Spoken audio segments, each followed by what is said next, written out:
Hello बच्चों, कैसे आप लोग। कंसाइनमेंट चैप्टर के सेकेंड लेक्चर में आप सभी का स्वागत है।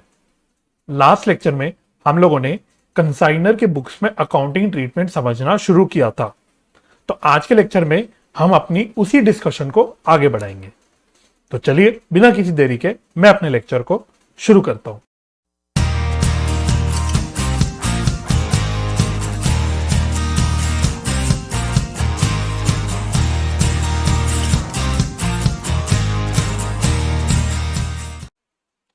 तो आज के लेक्चर की शुरुआत हम लोग एक क्वेश्चन से करेंगे।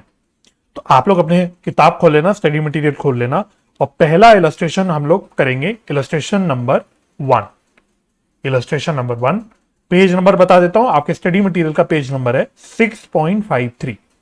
ठीक है, तो स्टडी मटेरियल अगर आपके पास फिजिकल कॉपीज नहीं है, किताब नहीं है, तो आप लोग इंस्टीट्यूट की वेबसाइट से डाउनलोड कर सकते हैं। डायरेक्ट लिंक मैं डिस्क्रिप्शन में छोड़ दूंगा। ठीक है, तो चलिए क्वेश्चन पढ़ते हैं क्या कह रहा है।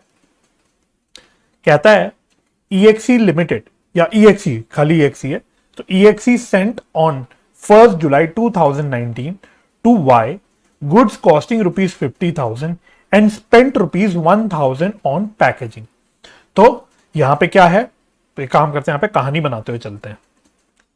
तो क्वेश्चन कह रहा है आपसे, एक पार्टी है EXE, एक पार्टी है Y। EXE ने Y को कुछ गुड्स कंसाइनमेंट में भेजे जिसकी कॉस्ट है ₹50,000 प्लस कुछ उसने पैकिंग के खर्चे करे, कितने ₹1,000 के, है ना, ₹1,000 के। ठीक है, तो सबसे पहले पार्टीज को आइडेंटिफाई करना। पार्टीज कौन कौन है इसमें, EXE कौन हो जाएगी इसमें, EXE हो जाएगी यहां पे कंसाइनर और Y हो जाएगा consignee.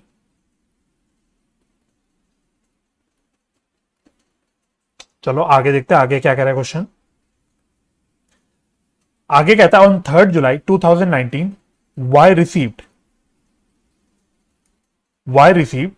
the goods and sent his acceptance to EXE for ₹30,000 payable eight 3 months। तो यहां पे क्या हुआ कि गुड्स रिसीव होते ही, तो डेट्स का बड़ा ध्यान रखना, गुड्स भेजे गए थे 1 जुलाई को और गुड्स रिसीव हो गए 3 जुलाई को, मतलब 2 दिन बाद, है ना। कंसाइनी को रिसीव हो गए गुड्स 2 दिन बाद, और गुड्स मिलते ही कंसाइनी ने क्या किया, वाई ने क्या किया, उसने एक अपनी एक्सेप्टेंस दे दी EXE को। एक्सेप्टेंस देने का मतलब क्या हो गया, उसने बेसिकली यहां पे एक बिल एक्सेप्ट कर लिया। कितने रुपए का, 30,000 रुपए का। ठीक है, तो कंफ्यूज मत होना। लास्ट लेक्चर में मैंने आपको जब सारी एंट्रीज लिखवाई थी तो वहां पे मैंने एक एडवांस पेमेंट की एंट्री लिखवाई थी, जहां पे कंसाइनर को कुछ एडवांस पेमेंट करता है। ठीक है, तो वहां हमने लिखा था कैश या bank account debit to consignee account. तो आप इसको एक प्रकार से समझ लो, एक काइंड ऑफ एडवांस पेमेंट ही कर दी, है ना। वाई ने EXE को कुछ एडवांस पेमेंट कर दी। सिर्फ एडवांस पेमेंट कैश में करने की जगह उसने एक बिल एक्सेप्ट करके 30,000 रुपए का उसको दे दिया। तो EXE यानी कंसाइनर के लिए क्या हो जाएगा, कंसाइनर के लिए हो जाएगा बिल रिसीवेबल। तो मैं यहां लिख देता हूं। ठीक है, तो यहां लिखने से अच्छा हम अपनी जो समरी बना रहे हैं उसी में लिख देते हैं। तो पहला क्वेश्चन है ना, तो इसलिए आराम से मैं आपके साथ डिस्कस करूंगा इस मामले को, सारे कॉन्सेप्ट्स भी क्लियर हो जाएंगे। तो Y ने क्या किया, Y ने एक बिल एक्सेप्ट कर दिया, तो मैं यहां BR लिख देता हूं 30,000 का। ठीक है, डेट्स वगैरह मैं क्वेश्चन से देखता रहूंगा। आगे क्या कहता है कहानी में, Y स्पेंट ₹2,000 ऑन फ्रेट। अब Y ने भी कुछ खर्चे करे, हमारे कंसाइनी ने भी कुछ खर्चे करे, तो 2,000 रुपए उसने फ्रेट एंड कार्टेज पे करे, 500 रुपए उसने गोडाउन रेंट पे करे और 300 रुपए कुछ इंश्योरेंस का खर्चा करा। तो ये कंसाइनी के सारे खर्चे दे दिए, 3 खर्चे दे दिए, 2,000 फ्रेट के, 500 रुपए गोडाउन के रेंट के और 300 रुपए इंश्योरेंस के। तो अब यहां पे आपको आइडेंटिफाई करना है, जब उसने खर्चे दे दिए तो यू हैव टू आइडेंटिफाई कि कौन सा खर्चा डायरेक्ट नेचर का है, कौन सा खर्चा इनडायरेक्ट नेचर का है। तो आप लोगों को अच्छे से पता है कि जो फ्रेट का खर्चा होता है हमेशा डायरेक्ट नेचर का। फ्रेट हम लोग मानते हैं डायरेक्ट। तो यहां पे मैं ब्लू से हाईलाइट कर देता हूं, 2,000 रुपए का जो फ्रेट का खर्चा हुआ है ये डायरेक्ट नेचर का खर्चा है, और बाकी सारे खर्चे आपके नॉर्मल रेंट वगैरह ये सब इनडायरेक्ट नेचर के है। ठीक है। तो अब यहाँ पे क्योंकि खर्चों की बात हो रही है तो मैं थोड़ा सा यहाँ पे इंटरप्ट करके आपके साथ एक अलग डिस्कशन करना चाहता हूं, जो मुझे आइडियली करना चाहिए था पिछले लेक्चर में, बट मैं अभी आपके साथ कर लेता हूं। देखो, लास्ट लेक्चर में मैंने आपके साथ डिस्कस किया था कंसाइनर और कंसाइनी के खर्चों के बारे में। ठीक है, हमने बोला था खर्चे दो प्रकार के होते हैं, एक होता है डायरेक्ट एक्सपेंस, एक होता है इनडायरेक्ट एक्सपेंस। डायरेक्ट एक्सपेंस में हमने बोला था कि डायरेक्ट एक्सपेंस जो होते हैं वो इन्वेंट्री की जब वैल्यू निकालते हैं उसमें ऐड हो जाते हैं। ठीक है, तो हम बेसिकली उसको कॉस्ट ऑफ गुड्स का पार्ट मान लेते हैं बाद में। और इनडायरेक्ट एक्सपेंस तो आपके एक अलग खर्चे होते हैं। ठीक है, तो ये तो आपके बेसिक अकाउंटिंग है, तो आप 11वीं से भी पढ़ते आ रहे हो, कोई दिक्कत की बात नहीं है। अब यहां पे जब मैं कंसाइनमेंट चैप्टर की बात करूंगा तो आपकी कई सारी किताबों में, आपके सवालों में, आपके एग्जाम में वो अक्सर ये डायरेक्ट और इनडायरेक्ट एक्सपेंस ना डायरेक्टली वर्ड यूज नहीं करता। तो डायरेक्ट एक्सपेंस की जगह क्या वर्ड यूज कर लेता है, मैं आपको बता देता हूं। वो डायरेक्ट एक्सपेंस की जगह वर्ड यूज करता है नॉन सेलिंग एक्सपेंस या फिर नॉन रिकरिंग एक्सपेंस। और सिमिलरली इनडायरेक्ट एक्सपेंस के लिए वो क्या टर्म यूज करता है, सेलिंग एक्सपेंस या फिर रिकरिंग एक्सपेंस। ठीक है, तो ये आप अपने पास कहीं पे नोट कर लेना जो मैं लिख रहा हूं, ताकि आपको बाद में कभी कंफ्यूजन ना हो। ठीक है, तो आप भैया आप सीए आ गए, अब आप सीए लेवल पे आ गए हो, प्रोफेशनल लेवल के एग्जाम दे रहे हो, है ना। तो हर चीज आपको थाली पे परोस के नहीं दी जाएगी। अगर direct expense indirect expense directly वो लिख के दे देगा तो फिर वो 11वीं का बच्चा भी आइडेंटिफाई कर लेगा, आप 11वीं के बच्चे को भी बताए क्या करना है ना। तो आपको थोड़ा सा अलग बनना है 11वीं के बच्चों से। तो आपको क्या करना है, आपको ये टर्म्स के लिए केयरफुल रहना है। तो अगर आपको अपने सवालों में नॉन सेलिंग एक्सपेंस या नॉन रिकरिंग एक्सपेंस ये टर्म दिख जाए, दैट मींस वो आपको डायरेक्ट एक्सपेंस की बात कर रहा है। और अगर आपके सवाल में वो सेलिंग एक्सपेंस या रिकरिंग एक्सपेंस टर्म यूज कर ले, दैट मींस वो इनडायरेक्ट एक्सपेंस की बात कर रहा है। ठीक है, और अगर वो ये टर्म ना यूज करे, वो खर्चे ही बता दे एग्जैक्टली क्या क्या खर्चे हैं, तो फिर आपको उन खर्चों को देख के आइडेंटिफाई करना है कि भाई कौन सा खर्चा डायरेक्ट है, कौन सा इनडायरेक्ट है। तो अगर मैं अपने इस सवाल की बात करूं, वापस से मैं सवाल पे आ जाऊं, तो इस क्वेश्चन में उसने कोई भी direct indirect expense, non selling selling expense, non recurring recurring expense कोई भी टर्म यूज नहीं किया। उसने खर्चे ही बता दिए एग्जैक्टली कि कंसाइनी ने कौन से खर्चे करे। इनफैक्ट कंसाइनर ने और कंसाइनी ने दोनों ने कौन से खर्चे करे। कंसाइनर के लिए उसने बोला कि कंसाइनर ने पैकिंग का खर्चा करा। तो पैकिंग का खर्चा एक डायरेक्ट खर्चा ही होता है, क्योंकि ये पार्ट ऑफ, मतलब जो आपके जो गुड्स भेज रहा है, कंसाइनर जो गुड्स भेज रहा है भाई, उसको पैकिंग वगैरह करके भेजेगा तो वो उसकी कॉस्ट में ऐड कर देता है। So this is direct expense. और मैंने आपको ये भी बता दिया था कि जनरली क्या मोस्टली आपके जो क्वेश्चंस होंगे उसमें जो कंसाइनर के खर्चे होंगे वो डायरेक्ट ही वाले खर्चे होंगे। सिर्फ कंसाइनी के खर्चों में आपको थोड़ा सा केयरफुल ज्यादा रहना है। कंसाइनर के खर्चों को हमेशा डायरेक्ट की तरह ही ट्रीट करेंगे। ठीक है, ये मैंने आपको लिखवा भी दिया था। लेकिन कंसाइनी के खर्चों में थोड़ा सा आपको केयरफुल रहना है। तो अगर इस सवाल में बोलूं मैं आपसे, तो इस सवाल में उसने देखो 2000 रुपए फ्रेट का बोला है, 2000 रुपए उसने फ्रेट बोला। तो फ्रेट आपका एक डायरेक्ट नेचर का खर्चा होता है, ये आपको याद रखना। इसके अलावा उसने गोडाउन का रेंट, इंश्योरेंस बोला है, तो इसे पढ़ के पता लग रहा है इनडायरेक्ट नेचर के खर्चे।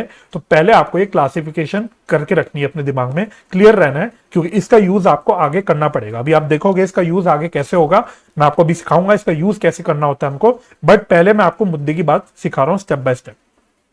ठीक है, तो अगेन मैं बोल रहा हूं, ये वाली बात ना आप कहीं पे नोट जरूर कर लेना अपने पास, ताकि आपको याद रहे जब आप रिवाइज करो तो आपको यहां पे पता रहे। क्योंकि क्वेश्चन में ये टर्म अगर दिख जाती है तो आप कभी कंफ्यूज ना हो जाओ कि ये क्या लिखा हुआ है, इसलिए यहां पे आपको नोट जरूर कर लेना। एनीवे, ठीक है, तो थोड़ा सा इंटरप्शन हो गया था, तो उसके लिए मैं माफी चाहता हूं। अब मैं अपने क्वेश्चन पे वापस आ जाता हूं। चलिए आगे पढ़ते, कहानी क्या कह रहा है आपसे। वो कह रहा है 31 दिसंबर 2019 ही sent his account sales along with amount due to EXC। तो 31 दिसंबर को कंसाइनी ने यानी वाई ने EXC को अकाउंट सेल दे दिया। ये भी हम लास्ट लेक्चर में डिस्कस कर चुके कि जब गुड्स भेजता है तो कंसाइनर कंसाइनी को प्रोफॉर्मा इनवॉइस भेजता है, और टाइम टू टाइम कंसाइनर को अकाउंट सेल्स भेजता है। तो ये हम अच्छे से डिस्कस कर चुके थे लास्ट लेक्चर में। तो अब आपको यहाँ पे सारी पिक्चर समझ आ रही होगी, क्योंकि सारी आप बेसिक कॉन्सेप्चुअल अंडरस्टैंडिंग कर चुके हो स्टार्टिंग में, राइट। अच्छा, अब इस लाइन का क्या मतलब है, along with amount due to EXC। तो ये मैं आपको जब क्वेश्चन करेंगे ना तभी सब बता दूंगा, आपको तब समझ आ जाएगा कि इस लाइन का क्या मतलब है। तो ये हम आगे देख लेंगे क्या करना है इसका। इसके अलावा आगे वो कहता है कि अकाउंट सेल्स में उसने क्या क्या बताया। उसने अकाउंट सेल्स में बोला कि 4/5 of the goods had been sold for ₹55,000। तो बेसिकली वाई ने बेसिकली क्या किया, जो गुड्स उसने लिए उसका 4/5 उसने सेल कर दिया। 4/5 सेल करने का मतलब क्या है, बचे हुए 1/5 क्या होगा, 1/5 उसने अभी सेल नहीं करा होगा, यानी वो 1/5 का जो स्टॉक होगा वो अभी भी विद कंसाइनी होगा।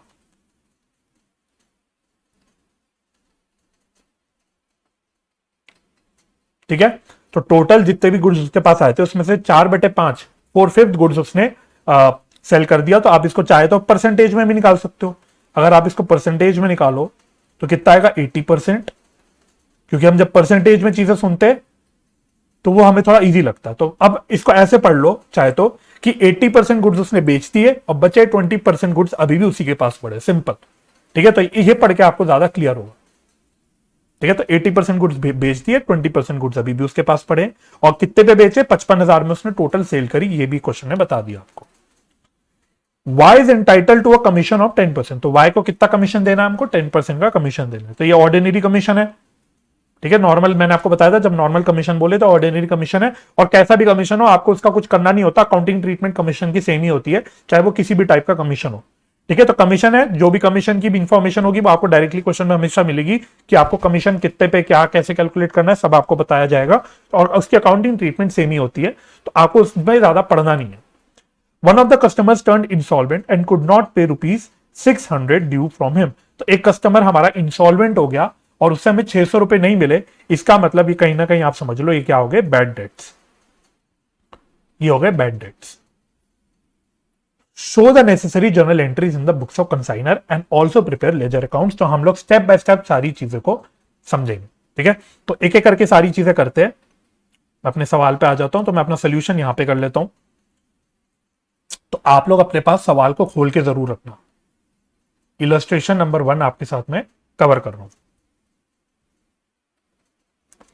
ठीक है, तो फॉर्मेट बना लेते हैं पहले कंसाइनमेंट अकाउंट का, बाकी लेजर्स बाद में बनाएंगे। पहले हम लोग कंसाइनमेंट अकाउंट, या एक काम करते हैं पहले जर्नल एंट्रीज करते हैं, अकाउंट बाद में बना लेंगे, पहले हम लोग जर्नल एंट्रीज करते हैं। ठीक है, तो क्योंकि क्वेश्चन ने जर्नल एंट्रीज भी मांगी है तो हम जर्नल एंट्रीज पहले कर लेते हैं। और जर्नल एंट्रीज करते वक्त ध्यान रखना, हमको डेट्स का भी ध्यान रखना है। तो इन द बुक्स ऑफ EXE यानी हमारा कंसाइनर की बुक्स में हम एंट्री कर रहे हैं जर्नल। ठीक है, तो पहले तो मैं उम्मीद करता हूं आपने लास्ट लेक्चर में जो भी मैंने आपको एंट्रीज वगैरह लिखवाई थी वो एक बार पढ़ ली होगी। तो कोशिश करना, और अगर नहीं याद है मतलब थोड़ा सा आप अपने नोट्स को खोल के रखना ताकि आपको समझ आता रहे हम क्या कर रहे हैं। तो सबसे पहली एंट्री हम क्या करते हैं, हम लोग गुड्स भेजने की एंट्री करते हैं। जो कंसाइनर ने कंसाइनी को गुड्स भेजा उसकी हम पहले एंट्री करते हैं। तो क्या कौन सी डेट को एंट्री होगी, कौन सी डेट को भेजा था, 1 जुलाई। तो 1 जुलाई 2019 को हम लोग एंट्री करेंगे। और एंट्री मैंने आपको क्या सिखाई थी, तो लिखना मेरे साथ साथ, consignment to Y account debit to goods sent on consignment, to goods sent on consignment.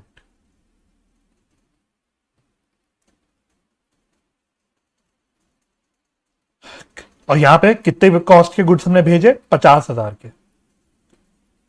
ठीक है, तो मैंने लास्ट लेक्चर में बताया था कि पूरा हम अकाउंट का नाम कैसे लिखते हैं। तो जो भी होता है कंसाइनमेंट टू कंसाइनी का नाम। ठीक है, तो यहां पे कंसाइनी Y है तो यहां पे आ जाएगा consignment to Y account. Right, चलिए अगली एंट्री।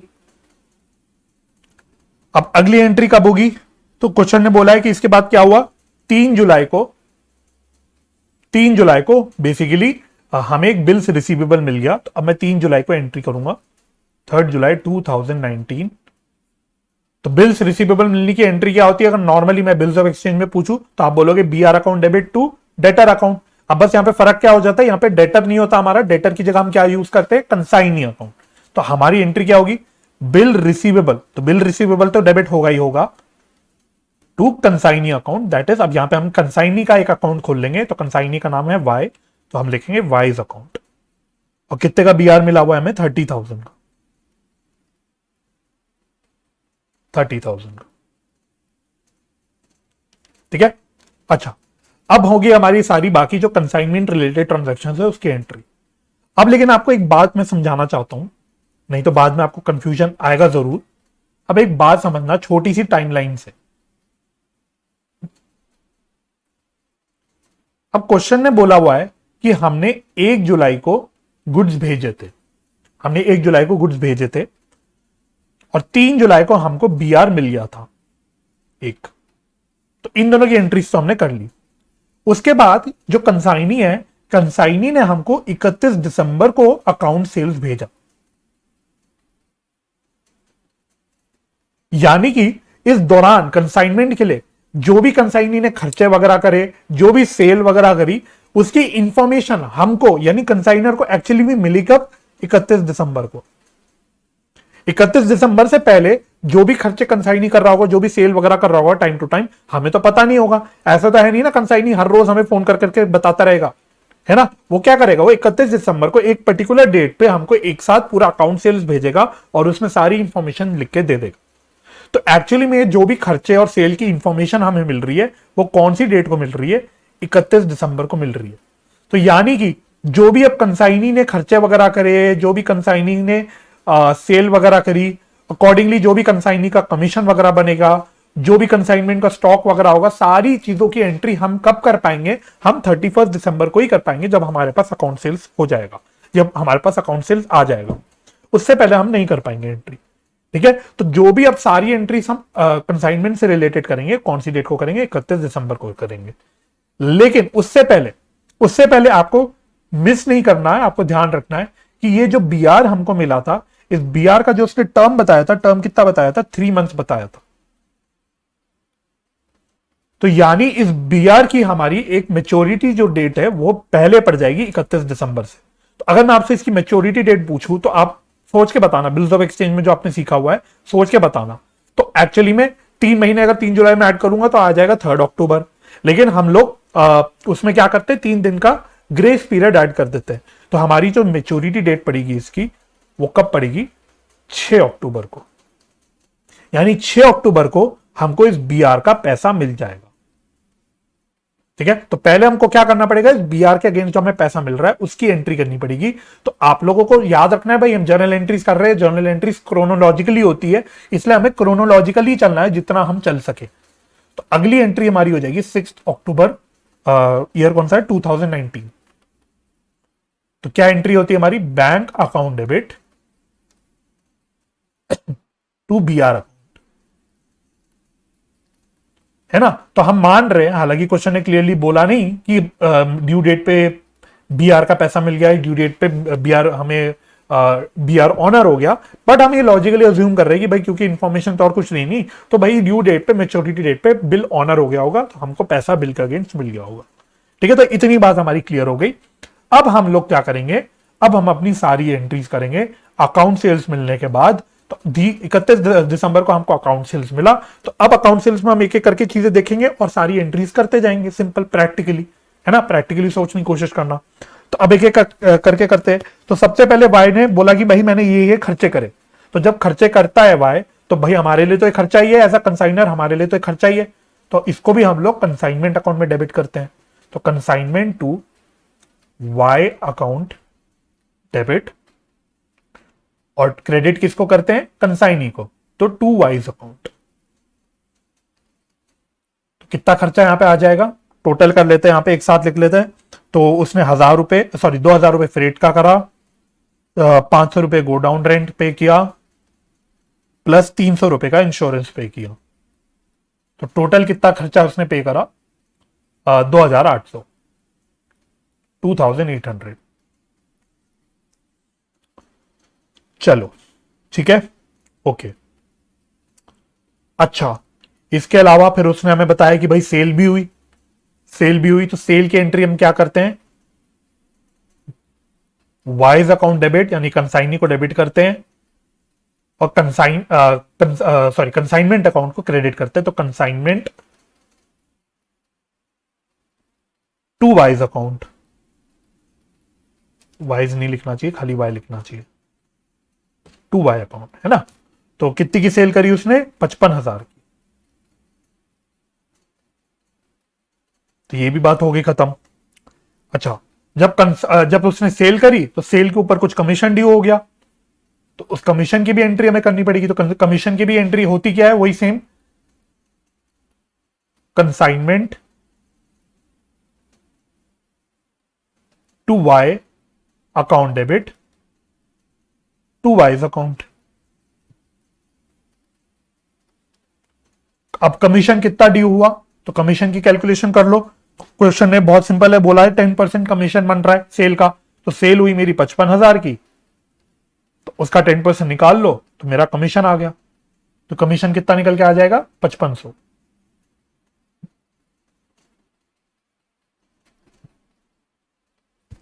चलो, इसके अलावा और क्या हुआ, और हुआ 600 रुपए का बैड डेट। 600 रुपए का बैड डेट हुआ। तो आपको क्या कॉन्सेप्ट हमने सीखा था, मतलब लास्ट लेक्चर में, अगर डेल क्रेडिटरे कमीशन पे होता है, अगर डेल क्रेडिटरे कमीशन कंसाइनी को पे होता है, तो बैड डेट का नुकसान फिर कंसाइनी ही उठाता है, तो कंसाइनर को कोई भी एंट्री करने की जरूरत नहीं पड़ती बैड डेट की। लेकिन अगर कोई भी डेल क्रेडिटरे कमीशन पे नहीं हो रहा कंसाइनी को, देन इन दैट केस फिर हमको जो भी बैड डेट का खर्चा है, जो भी बैड डेट का नुकसान है, वो किसका नुकसान माना जाता है, वो कंसाइनर का माना जाता है। तो कंसाइनर अपने बुक्स में उस नुकसान को रिकॉर्ड करता है। तो इस क्वेश्चन में कोई डेल क्रेडिटरे कमीशन तो पे हुआ नहीं, तो इसका मतलब जो बैड डेट हो गया, उस बैड डेट की एंट्री कंसाइनर अपनी बुक्स में करेगा। तो 31 दिसंबर सेम डेट को ही, मतलब सारी एंट्रीज हमारी इसी डेट को चल रही है, एक हमें बैड डेट का भी खर्चा रिकॉर्ड करना पड़ेगा। तो हम एंट्री तो देखो वही होती है, consignment to Y account debit to Y's account. तो 600 रुपए का एक बैड डेट हो गया।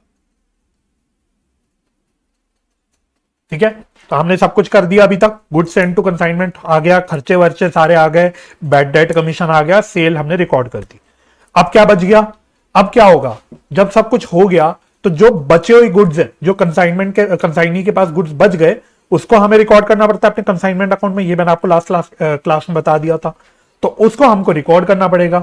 तो उसकी एंट्री क्या होती है, पहले एंट्री लिख लेते हैं। एंट्री मैंने आपको क्या बताई थी, तो बिल्कुल जो क्लोजिंग स्टॉक की एंट्री होती है वही होती है। तो क्लोजिंग स्टॉक में हम closing stock account debit to trading account करते हैं, बस यहाँ पे हम यहाँ पे टर्म अलग अलग कर रहे हैं। तो क्लोजिंग स्टॉक की जगह हम बोल रहे हैं स्पेसिफिकली कि भाई ये कंसाइनमेंट स्टॉक है, तो कंसाइनमेंट स्टॉक अकाउंट डेबिट।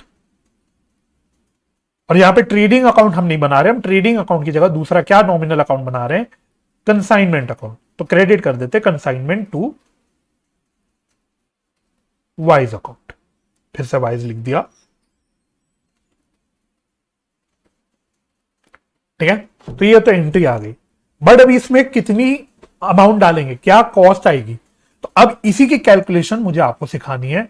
तो यहां पे आपको बहुत लॉजिकली सोचना है, सिंपल है, कोई मुश्किल काम नहीं है, बहुत सिंपल है। तो मैंने आपको बोला था, यहां पे मैं लिख देता हूं आपके अंडरस्टैंडिंग के लिए, तो हमने टोटल कितने कॉस्ट के गुड्स भेजे थे कंसाइनर को, हमने 50,000 के टोटल कॉस्ट के गुड्स भेजे थे। तो इसमें से क्वेश्चन ने बोला है 4/5 हमने सेल कर दिया, 4/5 कंसाइनी ने सेल कर दिया, तो 4/5 को मैंने परसेंटेज में बोल दिया था सिंप्लिसिटी के लिए 80%। तो 80% गुड्स तो बिक गए थे, तो वो चले गए। बचे हुए 20% गुड्स, क्या बोले थे हमने कि बचे हुए 20% गुड्स हैं कंसाइनर के पास। तो अगर मैं बोल रहा हूं कि टोटल 100% गुड्स की कॉस्ट है 50,000, तो बताओ जो 20% गुड्स कंसाइनर के पास पड़े होंगे, इसकी कितनी कॉस्ट होगी।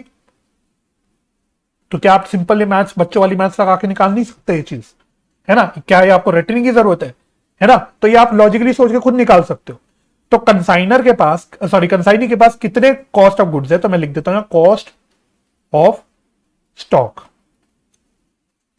तो वही बात है, टोटल कॉस्ट अगर मैं बोल रहा हूं है 50,000 की, इसमें से 20% की गुड्स कंसाइनी के पास पड़े, तो इसका मैं सिंपली 20% निकाल लेता हूं। तो ये कितना आ जाएगा, इसका 20% आ जाएगा 10,000। ठीक है, तो ये तो आ गई कॉस्ट। साथ ही साथ हमने क्या बोला था कि कंसाइनर और कंसाइनी के जो भी डायरेक्ट एक्सपेंस होते हैं उसको भी हमें इन्वेंट्री के कॉस्ट में ऐड करना होता है। ठीक है, तो चाहे तो मैं आपको दिखा देता हूं, लास्ट लेक्चर में मैंने सब लिखवाया था आपको। ये देखो, हमने बोला था कि जो भी कंसाइनर के या कंसाइनी के जो डायरेक्ट एक्सपेंस होते हैं हम स्टॉक में ऐड करते हैं। इधर any direct expense incurred on consignment by the consignor and consignee will be included in cost of consignment stock। तो इसको हमको यहाँ पे ऐड करना पड़ेगा। तो हमको यहाँ पे खर्चों का भी प्रोपोर्शनेट अमाउंट यहाँ पे ऐड करना पड़ेगा। तो पहले मैं कंसाइनर के खर्चे की बात करता हूं, तो हम बोलते हैं प्रोपोर्शनेट, प्लस कर देते हैं इसमें प्रोपोर्शनेट कंसाइनर्स एक्सपेंस। अब अगेन लॉजिकली सेम लॉजिक लगाना, कंसाइनर ने कितना खर्चा इनकर किया था, तो ये देखो हमने एंट्री भी डाल रखी है। हमने एंट्री नहीं डाली थी क्या? ओहो, एक एंट्री शायद यहां पे मिस हो गई 1 जुलाई को। तो 1 जुलाई को एक एंट्री और कर लेना। 1 जुलाई को एक एंट्री मिस हो गई, जो खर्चा कंसाइनर ने किया था उसकी एंट्री डालना मैं भूल गया, तो कोई बात नहीं, अब डाल देता हूं। तो 1 जुलाई को आप एक एंट्री और डाल देना, consignment to Y account debit to bank account. एक एंट्री आप और डाल देना। तो कितना अमाउंट का खर्चा था? 1000 रुपए का, है ना। तो इसकी एंट्री डालना मिस हो गया, कोई बात नहीं, अब डाल देते हैं। ठीक है, तो 1 जुलाई को टेक्निकली की एंट्री आएगी, तो सॉरी फॉर द कंफ्यूजन। तो ये आप लोग एंट्री आई होप आप डाल लोगे, ऐसी डाल देना बीच में रेफरेंस डाल के। तो अभी तो आप सीख रहे हो तो कोई दिक्कत की बात नहीं है। ठीक है, तो 1 जुलाई को एक खर्चे की एंट्री डाल दी। तो वापस से आता हूं मैं अपनी कंसाइनमेंट स्टॉक की कैलकुलेशन पे। तो कंसाइनर ने स्टॉक का खर्चा किया था, स्टॉक पे कुछ खर्चा किया था पैकिंग वगैरह का, तो ये इसके लिए डायरेक्ट एक्सपेंस था। तो अब ये जो 1000 रुपए खर्चा हुआ था, ये जो 1000 रुपए का खर्चा हुआ था, मैं यहीं पे बताऊं, ये जो 1000 रुपए का खर्चा हुआ था, ये तो टोटल 100% गुड्स के लिए हुआ था। तो अगर मैं आपसे पूछूं, बताओ प्रोपोर्शनेट अमाउंट जो 20% गुड्स पड़े हुए हैं कंसाइनी के पास, इस 20% गुड्स के लिए कितना खर्चा किया होगा? तो क्या आप ये प्रोपोर्शनेट कैलकुलेशन कर नहीं सकते? आ जाओ जी। तो प्रोपोर्शनेट कंसाइनर एक्सपेंस में हम बोलते हैं कि अगर कंसाइनर ने 1000 रुपए का टोटल खर्चा किया है 100% गुड्स पे, तो बताओ 20% जो गुड्स हैं उस पे कितना खर्चा हुआ होगा? तो बस इसका 20% निकाल लो, तो ये कितना आ जाएगा? 200 रुपए। अब similarly plus proportionate consignee's expense, again same बात, कंसाइनी ने कितना खर्चा किया, तो टोटल खर्चा तो कंसाइनी ने कितना किया हुआ है 2800 का, लेकिन इसमें से हमको तो सिर्फ डायरेक्ट एक्सपेंस वाला ही पोर्शन लेना होता है जब हम कॉस्ट ऑफ इन्वेंट्री निकालते हैं। तो इसमें से जो डायरेक्ट एक्सपेंस था वो तो ये 2000 का ही था, जो फ्रेट का खर्चा हुआ था। वही बात है, ये खर्चा कंसाइनी ने 100% गुड्स के लिए किया था, सारे गुड्स के लिए किया था। तो बताओ 20% गुड्स के लिए कितना किया होगा? क्या आप इसकी कैलकुलेशन नहीं कर सकते? बिल्कुल कर सकते, सिंपल मैथ्स है। तो अगर 2000 का खर्चा 100% गुड्स के लिए हुआ है, तो बताओ 20% के लिए कितना हुआ होगा? तो बस इसको निकाल लो आप, तो ये कितना आएगा? 400 शायद। तो अब जो टोटल इसकी वैल्यू आ जाएगी, ये होगी हमारी एक्चुअल कॉस्ट ऑफ, या कॉस्ट नहीं बोलता मैं, यहां पे टर्म यूज कर लेता हूं क्योंकि कॉस्ट हमने ऊपर भी टर्म यूज कर ली, तो टेक्निकली है तो एक कॉस्ट ही निकाल रहे, बट यहां पे मैं लिख लेता हूं वैल्यू ऑफ कंसाइनमेंट स्टॉक। ठीक है, तो ये कैलकुलेशन आपको अच्छे से समझ लेनी है क्योंकि ये हर सवाल में आपको करनी पड़ेगी। कंसाइनमेंट का जो भी सवाल आपका आएगा उस हर सवाल में आपको स्टॉक की कैलकुलेशन तो करनी ही करनी पड़ेगी। So this is very very important. इसलिए मैंने इसको आराम आराम से एक बार समझा दिया ताकि आप लोग इसका लॉजिक समझ जाओ, कभी आपको रटना ना पड़े, क्योंकि कई बच्चे इसको रट के चले जाते हैं, इस कैलकुलेशन को रट के चले जाते हैं, बट ये बहुत लॉजिकल सिंपल मैथ्स वाली बात है। तो आई होप आप अभी ये समझ गए होंगे। तो अब मैं इसकी वैल्यू डाल दूंगा यहां पे अपने जर्नल एंट्री में। ठीक है, तो ये हो गई हमारी एंट्री खत्म। अभी हमको 2 एंट्रीज और करनी है, तो आप एक काम करना, आप अपने पास 2 एंट्रीज की जगह छोड़ देना, मैं इधर साइड में आ जाता हूं। तो आप लोग 2 एंट्रीज की जगह छोड़ दो, पहले हम लोग सारे लेजर अकाउंट्स बना देते हैं, पहले हम लोग सारे लेजर अकाउंट्स बना लेते हैं। तो बल्कि 2 एंट्री भी नहीं, मेरे ख्याल से 3 एंट्रीज की जगह आप छोड़ दो। ठीक है, तो 2-3 एंट्रीज की जगह छोड़ दो, तो मैं आपको बता दूंगा। तो पहले हम लोग लेजर अकाउंट बनाते हैं, सबसे पहले बनाते हैं consignment to Y account, consignment to Y account. तो पहला हमारा ये अकाउंट बनेगा,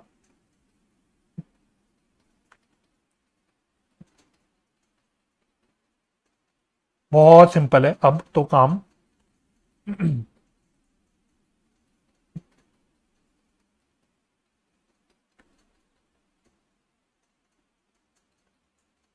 ठीक है, तो कंसाइनमेंट टू वाई अकाउंट पहले हम लोग बना लेते हैं, तो इसमें पहले मैं सारी पोस्टिंग करता हुआ चलता हूं। तो सबसे पहले हमने क्या किया, तो अपनी जर्नल एंट्रीज की पोस्टिंग देखते रहना, तो मैं अब यहां डायरेक्टली लिखता रहूंगा। तो सबसे पहले हमने गुड्स जो भेजे थे उसकी एंट्री करी, तो 2 गुड्स सेंट ऑन कंसाइनमेंट। तो मैंने आपको कंसाइनमेंट अकाउंट का वैसे फॉर्मेट भी बनवा दिया था लास्ट लेक्चर में, ताकि आपके रेफरेंस के लिए रहे। तो हमने टोटल 50,000 रुपए के कॉस्ट के गुड्स भेजे। फिर नेक्स्ट एंट्री हमने करी कंसाइनर के एक्सपेंस की। ठीक है, तो यहां डेट भी डालते हुए चलना चाहे तो 1 जुलाई 2019। ठीक है, सेम डेट पे हमने खर्चा किया, मतलब कंसाइनर ने खर्चा किया, वो भी डाल देंगे। तो कितना खर्चा किया उसने, 1,000 रुपए का। ठीक है, उसके अगली एंट्री तो हमने बीआर की एंट्री करी थी, तो बीआर की एंट्री हो गई वो सब, तो उसमें तो कोई भी कंसाइनमेंट अकाउंट का रोल नहीं था, तो वो तो चलो खत्म हो गया। अब डायरेक्टली हम लोग 31 दिसंबर की एंट्रीज करेंगे। तो 31 दिसंबर में हमने सबसे पहले कंसाइनी के खर्चे डाले, तो टू वाइज अकाउंट, तो लिख देता हूं एक्सपेंस। तो टोटल कितना खर्चा हमने डाला था, आई थिंक डाला था 2000 प्लस 800, है ना। तो 2800 का टोटल खर्चा हमने डाला था। सेम डेट पे हमने सेल डाली थी, तो उसके लिए क्या लिखा था हमने, Y's account debit to consignment account, यहां हम लिख देंगे बाय वाइज अकाउंट 55,000 की सेल हुई। इसके अलावा सेम डेट पे हमने वाई को एक तो क्रेडिट किया था 2 चीजों के लिए, तो बेसिकली एक था बैड डेट और एक कमीशन। तो मैं दोनों चीजों को अब यहां पे साथ पे लिख लेता हूं, बार बार एक ही चीज बार बार लिखने से अच्छा। तो यहां पे मैं लिख देता हूं बैड डेट्स प्लस कमीशन। ठीक है, तो कितना था अमाउंट एक बार चेक कर लूं। तो बैड डेट तो 600 का था और कमीशन आया था शायद 5500 का, है ना। तो 5500 प्लस 600,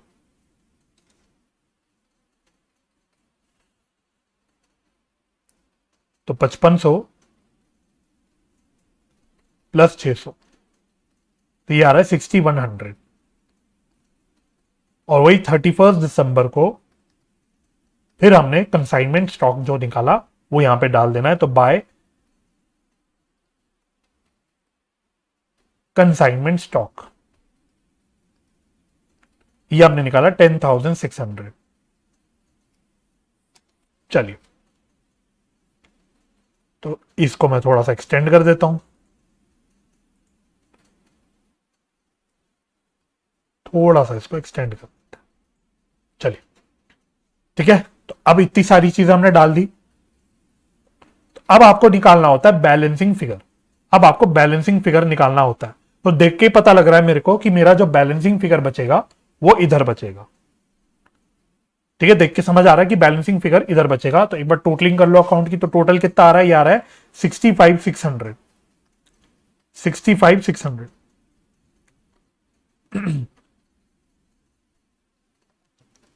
तो कितना बैलेंसिंग फिगर आ रहा है, 65,600 माइनस 50 माइनस 3,800 माइनस 6,100। तो बैलेंसिंग फिगर मेरा आ रहा है 5,700। इधर बैलेंसिंग फिगर जब हम बोलते आता है तो इसको हम लोग लिख देते हैं to profit and loss account. तो बेसिकली क्या दर्शाता है, ये दर्शाता है profit on consignment. Profit on consignment, ठीक है। तो मेरा प्रॉफिट ऑन कंसाइनमेंट आ गया 5,700। तो यही काम आपको मेजरली अपने क्वेश्चंस में करना होता है। ठीक है, तो इसकी भी एंट्री डाल देते हैं। प्रॉफिट को ट्रांसफर करने की एंट्री क्या बन जाएगी, तो सेम डेट पे 31 दिसंबर को बस इसकी जर्नल एंट्री बना लो। तो एंट्री क्या बन जाएगी, consignment to Y account debit to profit and loss account. तो बेसिकली क्योंकि एक प्रॉफिट है तो प्रॉफिट एंड लॉस अकाउंट के क्रेडिट साइड पे आ जाएगा। कितना अमाउंट था, 5,700। 5,700। ये बात क्लियर हो गई हमारी। अच्छा, इसके अलावा और क्या अकाउंट बनाने हमको, इधर बना लेता हूं।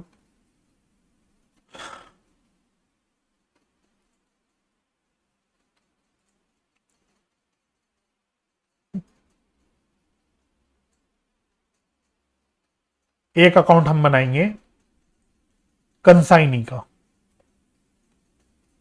ठीक है। तो ये बहुत बड़ा तो नहीं बनना चाहिए, छोटा ही बनेगा ये, ठीक है। तो ये हम कंसाइनी का अकाउंट बनाएंगे। तो कंसाइनी का क्या नाम है? Wise account, wise account. अब आपको कुछ नहीं करना, अपनी सारी जर्नल एंट्रीज की पोस्टिंग करनी है, सारी जर्नल एंट्रीज की पोस्टिंग करनी है।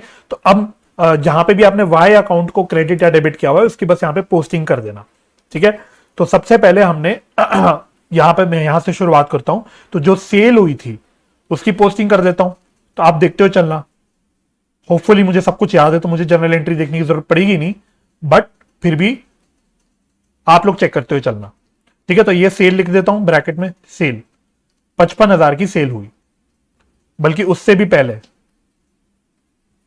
उससे भी पहले, इसको छोड़ो, ऑर्डर में चलते हैं, ऑर्डर में चलते हैं, नहीं तो कुछ गलती हो जाएगी। तो 3 जुलाई को हमको बीआर मिला था इससे, है ना। तो 3 जुलाई को बीआर मिला था, तो बाय बीआर 30,000, ठीक है। तो ऑर्डर में चलेंगे। सबसे पहले हमने बिल्स रिसीवेबल हमें मिला था तो हमने क्रेडिट किया था वाई को, तो ये हो गया। अब सारी एंट्रीज मेरी 31 दिसंबर को है, 31 दिसंबर 2019। तो एक तो फिर से लिख देता हूं, to consignment to Y account. तो 55,000 रुपए की सेल हुई तो मैंने ये लिख दिया। और क्या हुआ, इधर आ जाओ। फिर हमने खर्चे करे, तो by consignment to Y account, ठीक है। तो खर्चे करे, तो खर्चे के लिए हमने क्या किया था, वाई के अकाउंट को क्रेडिट किया था। तो यहां पे मैं क्रेडिट साइड पे पोस्टिंग कर दूंगा। तो कितने के खर्चे थे? 2600 के, नहीं 2800 के शायद, है ना। 2800 के खर्चे थे, 2800 के खर्चे मैंने यहां पे क्रेडिट किए थे। फिर 31 दिसंबर को same by consignment to Y account. अब यहां पे बैड डेट और कमीशन जो टोटल मैंने कंसाइनमेंट अकाउंट में टोटल करके लिख दिया था वही लिख देता हूं। तो कितना टोटल था? 6100। तो इसको मैं यहां टोटल करके यहीं पे पोस्ट कर ले रहा हूं, ठीक है। आप सारी चीजों को क्लब करके भी लिख सकते हो, कोई दिक्कत नहीं है, बट यहां पे मैं टोटल कर ले रहा हूं।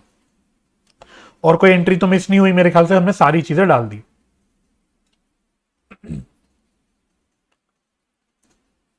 ठीक है। चलो जी,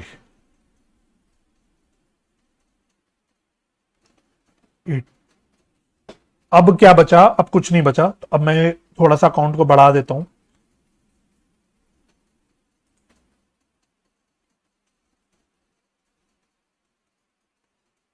चलो, तो अब टोटलिंग कर लेना कि टोटलिंग क्या आ रही है।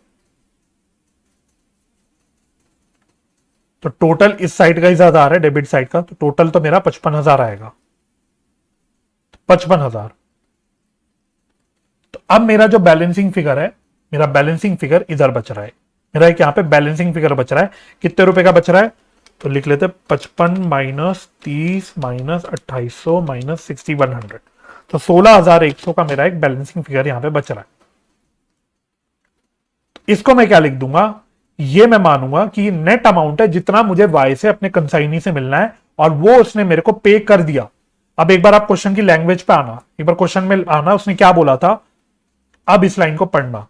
उसने बोला था उसने अकाउंट सेल्स 31 दिसंबर को भेजा along with amount due to X, ये बोला था ना क्वेश्चन ने। तो अब इसका मतलब मैंने आपको बोला था क्वेश्चन में समझ आएगा। तो अब देखो इसका मतलब क्या है कि जो भी नेट में अमाउंट ड्यू बच गया था वाई की तरफ से, तो वो उसने हमें अकाउंट सेल्स के साथ पैसा भिजवा दिया। तो 16,100 रुपए उसने नेट में हमें पे करने थे, तो वो उसने हमें 31 दिसंबर को अकाउंट सेल्स के साथ भेज दिए। तो इसलिए मैंने उसको बाय बैंक लिख दिया। और लॉजिकली भी देखो क्या हो रहा है। अब मेरी जो मेरा एग्जाम्पल था लास्ट लेक्चर में मैंने एक छोटा सा एग्जाम्पल दिया था। अब उसी को देखना क्या हुआ। वाई ने बोला, वाई ने कि भाई देख मैंने 55,000 का सेल किया टोटल, तो वाई से मुझे सेल के 55,000 रुपए मिलने थे।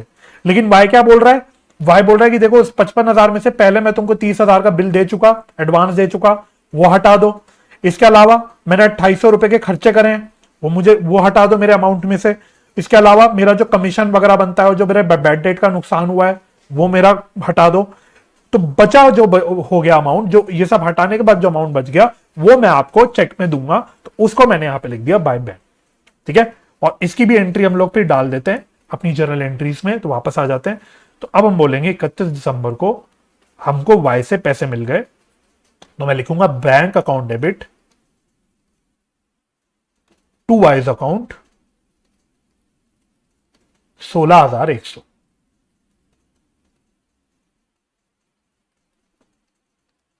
ठीक है, ओके। तो देखो आपके मेन जो अकाउंट आपको जो बनाने होते हैं ना, वो यही बनाने होते हैं, कंसाइनर और कंसाइनी का अकाउंट। लेकिन क्वेश्चन ने आपको साथ साथ बोला था कि आप हमको, मतलब क्वेश्चन ने जो बोला था उसमें बोला था सारे लेजर अकाउंट्स बनाओ, तो आपको इसके अलावा दो लेजर अकाउंट्स और बनाने हैं, दो लेजर अकाउंट्स और बनाने हैं। एक बनाना है आपको जो भी अकाउंट बेसिकली हमने यूज किया, एक बनाना है आपको goods send to consignment account,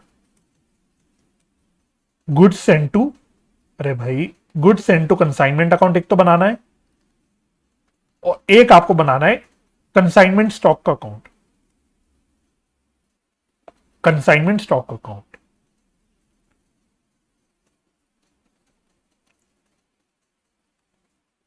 ठीक है, ये दो अकाउंट आपको और बनाने हैं। तो अब ये दो अकाउंट बहुत छोटे छोटे से बनते हैं, तो ये मैं आपको डायरेक्टली सोल्यूशन में दिखा देता हूं। चलो, तो देखो एंट्रीज हमने सारी कर ली। ठीक है, एंट्रीज हमने सारी कर ली, एक हमने कंसाइनमेंट अकाउंट बना लिया, एक हमने कंसाइनी का अकाउंट बना दिया, तो ये सारा काम हमारा खत्म हो गया।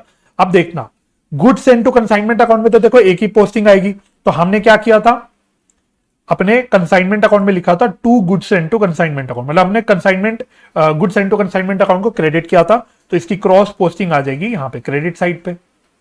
ठीक है, और मैंने आपको लास्ट लेक्चर में बोला था कि जो भी बैलेंसिंग फिगर होता है गुड्स सेंट ऑन कंसाइनमेंट का, वो हम कहां ट्रांसफर कर देते हैं, वो हम लोग ट्रेडिंग अकाउंट में ट्रांसफर कर देते हैं। तो ये मैंने आपको लिखवा दिया था, लास्ट क्लास में मैंने आपको लिखवा दिया था। तो देख लो यहाँ पे बैलेंसिंग फिगर जो बच गया अकाउंट का, वो ट्रेडिंग अकाउंट में चला गया। Similarly inventory with customer account, with inventory on consignment account, इसको हमने अलग वर्ड यूज किया, हम इसकी जगह वर्ड क्या यूज कर रहे हैं, कंसाइनमेंट स्टॉक अकाउंट। मैंने ये वर्ड यूज किया, आप कोई भी वर्ड यूज कर लो, जो अच्छा लगे वो यूज कर लो। ठीक है, तो मैंने तो ये अकाउंट यूज किया, तो मैं ये हेडिंग दूंगा इसकी। तो इसके लिए हमने क्या किया था, हमने कंसाइनमेंट स्टॉक को डेबिट किया था, ये रहा कंसाइनमेंट स्टॉक को हमने 10,600 रुपए से अपनी एंट्री में भी डेबिट किया था। तो बस डेबिट कर दो यहाँ पे to consignment to Y account, तो एक पोस्टिंग कर लो यहाँ पे। तो इसका जो बैलेंसिंग फिगर है वो तो हमारा क्लोजिंग बैलेंस बच जाएगा। तो बेसिकली जो मेरी बैलेंस शीट बनेगी ना, मेरी जो बैलेंस शीट बनेगी, मेरी बैलेंस शीट में ये एसेट साइड पे दिखेगा 10,600 के ना, तो लिखा होगा कंसाइनमेंट स्टॉक 10,600। ठीक है, तो ये मेरी बैलेंस शीट में आता है। और मैं आपको एक्स्ट्रा जानकारी के लिए एक बात और बता देता हूं, जब मेरा नेक्स्ट ईयर का कंसाइनमेंट अकाउंट बनेगा, जब मेरा नेक्स्ट ईयर का कंसाइनमेंट अकाउंट बनेगा, मैं लिख देता हूं 31 दिसंबर के बाद नेक्स्ट ईयर, अगले साल का जो मेरा कंसाइनमेंट अकाउंट बनेगा, उसमें जो मेरा ये क्लोजिंग कंसाइनमेंट स्टॉक का बैलेंस था, वो ओपनिंग बन के यहां पे आ जाएगा, टू कंसाइनमेंट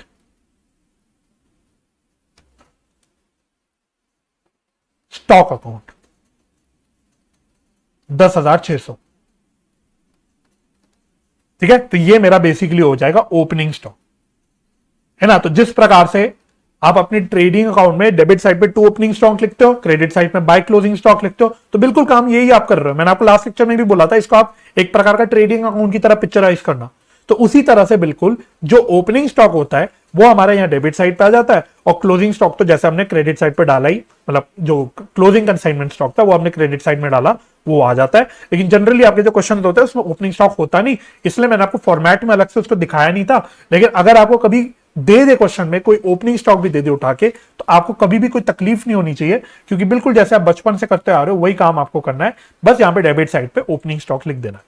ठीक है, तो ये मैंने आपको ऐसे अलग से बता दिया कि कभी आपके सवाल में कभी वो दे गलती से एग्जाम में, तो आपको पता हो, आपको ऐसा ना लगे कि कोई नई चीज आ गई।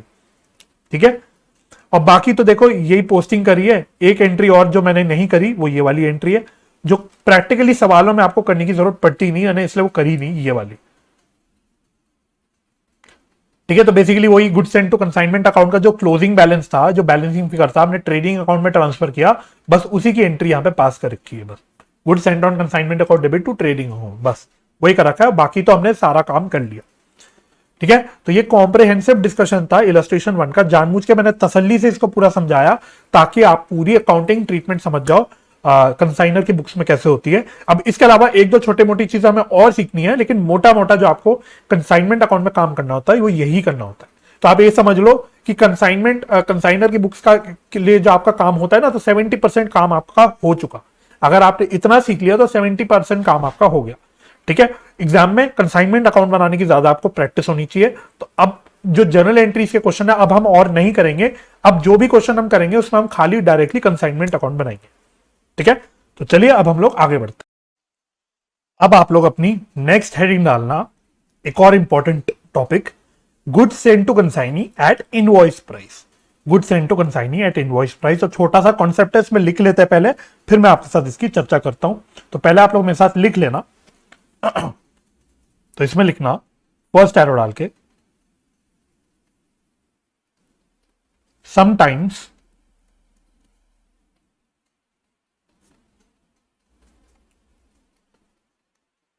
goods are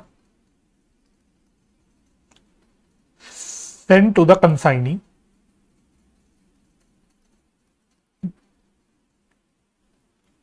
at a price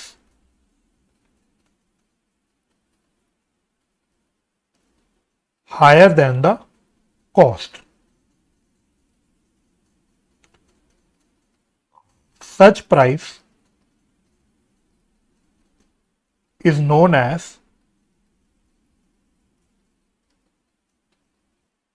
invoice price.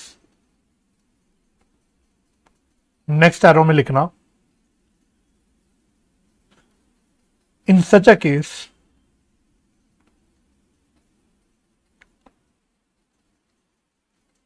Profit bracket में लिख लेना load in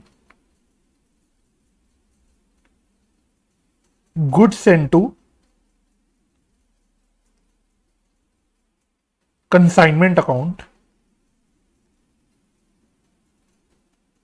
and stock reserve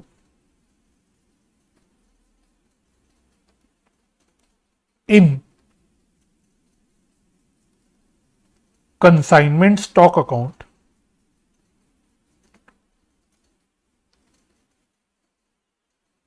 is removed using consignment account. अभी आपको कुछ भी समझ नहीं आएगा, अभी आपको खाली लिखना है, तब आपको आसानी से समझ आ जाएगा। क्वेश्चन की हेल्प से बताऊंगा कि क्या है ये, पर अभी आप बस लिख लो। ठीक है, चलिए, ठीक है, और लिखने की जरूरत नहीं है, तो आप इतना लिख लेना, फिर मेरी बात को सुनना। देखो कभी कभी क्या होता है, अगर मैं अपने कल के एग्जाम्पल में, मतलब पिछले लेक्चर के एग्जाम्पल पे आऊं, तो राम ने मोहन को कुछ गुड्स भेजे थे। ठीक है, तो अभी तक हम क्या बोलते थे कि राम ने इतने फलाना कॉस्ट के गुड्स भेजे, तो ऐसे ही बोलता हूं, सपोज 10,000 के कॉस्ट के गुड्स भेजे। अब कभी कभी क्या होता है कि कंसाइनर बोलता है कि देखो भाई, मैं तुम्हें गुड्स कॉस्ट पे नहीं भेजूंगा, मैं तुम्हें गुड्स एक्स्ट्रा थोड़ा कॉस्ट से ऊपर प्राइस बढ़ा के भेजूंगा। तो मैं ये आपको 10,000 पे नहीं, ये गुड्स मैं आपको 1200 रुपए पे, सॉरी 12,000 पे भेज रहा हूं, 12,000 रुपए पे भेज रहा हूं, मतलब कॉस्ट से ज्यादा प्राइस पे भेज रहा हूं। तो बेसिकली क्या कर रहा हूं मैं, 10,000 की मेरी कॉस्ट है, उसमें मैं 2,000 का एक प्रॉफिट ऐड कर रहा हूं। एक 2,000 रुपए का प्रॉफिट ऐड करके मैं तुम्हें ये गुड्स 12,000 में बेच रहा हूं। तो बेसिकली जब वो प्रोफॉर्मा इनवॉइस बनाएगा ना, जो प्रोफॉर्मा इनवॉइस बनेगा, जो राम बनाएगा, उसमें वो क्या प्राइस लिखेगा, उसमें वो 10,000 की कॉस्ट नहीं लिखेगा, उसमें वो प्राइस लिखेगा 12,000। ठीक है, तो जब ऐसा हो, जब कंसाइनर कंसाइनी को कुछ हायर प्राइस पे भेजे, मतलब कॉस्ट से ज्यादा प्राइस पे भेज देता है, तो उसको हम बोलते हैं इनवॉइस प्राइस। ठीक है, तो यहां पे कॉस्ट है मेरी 10,000 की, लेकिन एक्चुअल जिस प्राइस पे भेजे गए गुड्स 12,000 के, ये है मेरा इनवॉइस प्राइस। ठीक है, तो बस ये कॉन्सेप्ट है। अब ऐसा होता है तो हमें क्या अकाउंटिंग ट्रीटमेंट करनी पड़ती है, किस प्रकार से हमें कंसाइनमेंट अकाउंट बनाना पड़ता है, किस प्रकार से हमें प्रॉफिट की कैलकुलेशन करनी पड़ती है, तो ये आपको मैं क्वेश्चन की हेल्प से बताऊंगा। ठीक है, तो मैं एक काम करते हूं, हमने जो अभी इलस्ट्रेशन नंबर 1 किया उसी की हेल्प से हम लोग इसको समझते हैं। ठीक है, तो आप एक काम करना, फटाफट से वापस से इलस्ट्रेशन 1 खोलना और अपना रजिस्टर खोलना और मेरे साथ साथ इलस्ट्रेशन 1 दोबारा से करना। तो फटाफट से आप लिखना, जैसे मैं लिख रहा हूं, इलस्ट्रेशन नंबर 1 मॉडिफाइड। ठीक है, तो इसी इलस्ट्रेशन की हेल्प से हम लोग समझ लेंगे। तो ये इलस्ट्रेशन 1 हमारा एक बहुत बड़ा मेजर इलस्ट्रेशन बन जाएगा पूरी कॉन्सेप्चुअल अंडरस्टैंडिंग के लिए। ठीक है, तो पहले तो मैंने आपको पूरा आराम से कंसाइनर की बुक्स की अकाउंटिंग ट्रीटमेंट बता दी इलस्ट्रेशन 1 की हेल्प से। अब मैं आपको ये वाला कॉन्सेप्ट भी यहीं से समझा देता हूं। तो पहले आप लोग इसको लिखना और जैसे मैं लिख रहा हूं वैसे लिखना। तो यहां पे आप लिखो assume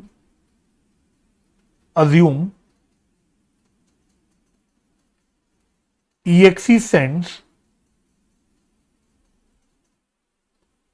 goods to Y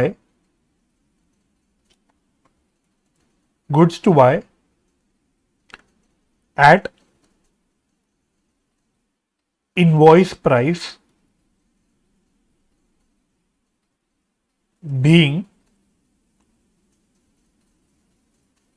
cost plus 20%.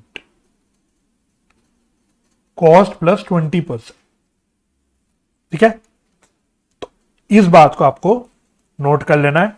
तो क्या कहानी बन गई यहां पे अल्टीमेटली मेरी, जो मैंने आपको लिखवा दिया कि हमने बोला था मेरा कंसाइनर है EXE और मेरा कंसाइनी है Y।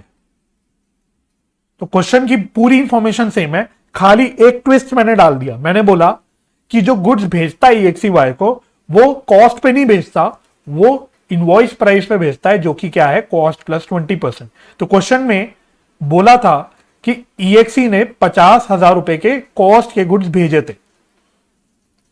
ठीक है, तो हमने सारी चीजें 50,000 के हिसाब से करी थी। बट अब यहां पे क्या हो जाएगा, अब यहां पे एक प्रॉफिट ऐड हो जाएगा 20% का। तो 50,000 का 20% अगर आप निकालोगे तो ये आएगा 10,000। तो यानी कि अब हम मानेंगे कि ये गुड्स कितने रुपए पे भेजे गए, 60,000 पे भेजे गए, 60,000 पे भेजे गए। ठीक है, तो ये हमारी क्वेश्चन की कहानी बन गई। बाकी सारी कहानी पूरी जो आपकी as it is original question में दे रखी है वो है। ठीक है, तो अब आपको क्या करना है, तो यहां पे वो भी लिख लो, प्रिपेयर कंसाइनमेंट अकाउंट। तो अब हम पूरा काम नहीं करेंगे कि वापस से सारी जर्नल एंट्रीज करते बैठे, अब हम खाली कंसाइनमेंट अकाउंट पे फोकस करेंगे। ठीक है, तो अब मेरे साथ वापस से आप लोग एक कंसाइनमेंट अकाउंट बनाना। तो मैं भी बना लेता हूं, आप लोग भी बना लो। चलो, तो कंसाइनमेंट अकाउंट का एक फॉर्मेट बना देते हैं।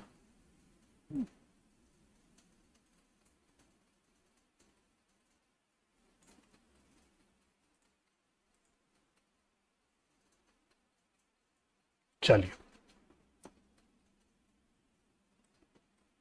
ठीक है, तो मैंने एक बड़ा सा फॉर्मेट बना दिया और इसकी हेडिंग डाल देता हूं,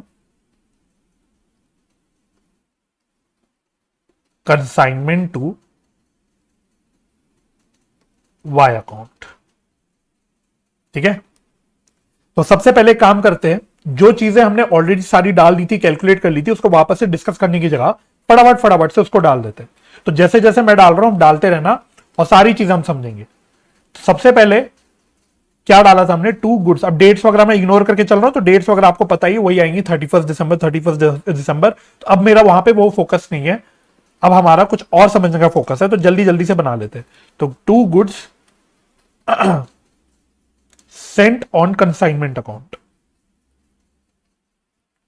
ठीक है, तो पहले लिखना 2 goods sent on consignment account और इसको ब्लैंक छोड़ देना, इसको ब्लैंक छोड़ देना। फिर अगला क्या डाला था हमने, कंसाइनर के खर्चे डाले थे। तो 2 बैंक अकाउंट, कंसाइनर के खर्चे 1,000 रुपए। फिर हमने कंसाइनी का खर्चा डाला था, कंसाइनी क्यों लिख रहा हूं, कंसाइनी का तो नाम है ना। तो कंसाइनी का कितना खर्चा था, लिख लेता हूं 2Ys अकाउंट, ये खर्चा था 30। अच्छा, ये हमने एक्सपेंस और बैड डेट्स दोनों जोड़ दिए थे, तो यहां लिख देता हूं एक्सपेंस प्लस बैड डेट्स, इसको जोड़ के लिख देता हूं चाहे तो, या जैसे हमने ओरिजिनली क्वेश्चन में करा था। तो यहां पे मैं काम करता हूं, सारी चीजें जोड़ देता हूं यार, अलग अलग से बार बार लिखने का मन नहीं कर रहा, तो सारी चीजें यहां पे जोड़ देते हैं। ठीक है, खर्चे वर्चे जो भी हमने वाई अकाउंट को क्रेडिट किया, तो सारी चीजें जोड़ देते हैं। तो खर्चे कितने के थे? आई थिंक 2800 का खर्चा था, बैड डेट्स थे 600 के, कमीशन था 5500 का। तो ये सारी चीजें हमने क्रेडिट करनी है, तो ये कितना आ जाएगा? तो ये मैं ऐड कर देता हूं, ये आएगा टोटल, ये आ रहा है 8900। ठीक है, तो मैं टोटल यहां पे लिख ले रहा हूं। इसके अलावा फिर वाई ने सेल करी थी, तो Y by Y's account sale 55,000। ठीक है, और थोड़ी सी जगह छोड़ के लिखना by consignment stock, by consignment stock, और इसको अभी ब्लैंक छोड़ देना, इसको अभी आप लोग ब्लैंक छोड़ देना। अब हम लोग अपने कॉन्सेप्ट को समझते हैं, तो पहले आप लोग इतना काम कर लेना जितना मैंने किया, और फिर मेरे साथ साथ चीजों को सुनना। अब जब पुराना क्वेश्चन हुआ था, पहले मेरी बात सुनना, जब पुराना क्वेश्चन हुआ था, तो पुराने क्वेश्चन में जो ओरिजिनल क्वेश्चन था, उसमें 50,000 की कॉस्ट पे ही गुड्स ट्रांसफर हो रहे थे। तो जब हमने 2 गुड्स सेंट ऑन कंसाइनमेंट लिखा था, तो यहां पे हमने लिखा था 50,000, यहां पे हमने लिखा था 50,000। बट अब इस मॉडिफिकेशन में जो मैंने मॉडिफाई करा दिया सवाल, उसमें क्या हो रहा है? गुड्स कॉस्ट पे नहीं ट्रांसफर हो रहे, एक कॉस्ट से ऊपर दाम पे, यानी एक इनवॉइस प्राइस पे ट्रांसफर हो रहे हैं। कितने रुपए का इनवॉइस प्राइस है? 60,000। ये कैसे निकाला मैंने आपको परसेंटेज दे दिया था कि 20% का प्रॉफिट एक ऐड कर दो। तो 50,000 की कॉस्ट थी, उस पर 20% मैंने निकाला, 10,000 का एक प्रकार का प्रॉफिट आ गया। मैं लिख देता हूं ये प्रॉफिट है, तो उसको ऐड करके मेरी इनवॉइस प्राइस आ गई थी 60,000 की। ठीक है, तो अब जब मैं कंसाइनमेंट अकाउंट बनाऊंगा, तो क्योंकि यहां पे गुड्स इनवॉइस प्राइस पे ट्रांसफर हो रहे हैं, तो यहां पे मैं इनवॉइस प्राइस लिखूंगा, ना कि कॉस्ट। ठीक है, ये 60,000 हो गया। अच्छा, सिमिलरली जब मैं कंसाइनमेंट स्टॉक की कैलकुलेशन करूंगा, जब मैं कंसाइनमेंट स्टॉक की कैलकुलेशन करूंगा, तो ये जो कैलकुलेशन होगी वो होगी एट इनवॉइस प्राइस, ये हो गया एट इनवॉइस प्राइस। तो अब ये कैलकुलेशन हम कैसे करेंगे? तो अब देखना मेरे साथ साथ, तो वही तरीका है। पहले हम लोग लेंगे consignment stock at invoice price. तो देखो, पहले मैं स्टॉक की कैलकुलेशन बताता हूं आपको कैसे करनी होगी। तो देखो, फंडा सेम है, फंडा सेम है। टोटल कितनी, मतलब टोटल इनवॉइस प्राइस जितनी हमने स्टॉक भेजी, उसकी टोटल इनवॉइस प्राइस कितनी की है? वो है 60,000 की। ये 100% स्टॉक की है, ये 100% स्टॉक की इनवॉइस प्राइस है। लेकिन मेरे कंसाइनमेंट स्टॉक में कितने स्टॉक पड़े हुए थे? 20% ही पड़े थे। लास्ट जब हमने क्वेश्चन किया था, तो उसमें हमने डिस्कस कर लिया था, तो 20% ही मेरे स्टॉक पे पड़े हुए थे। तो इसका 20% निकाल लो बस उठा के। तो ये कितना आ जाएगा? ये आएगा 12,000 plus proportionate consigners expense plus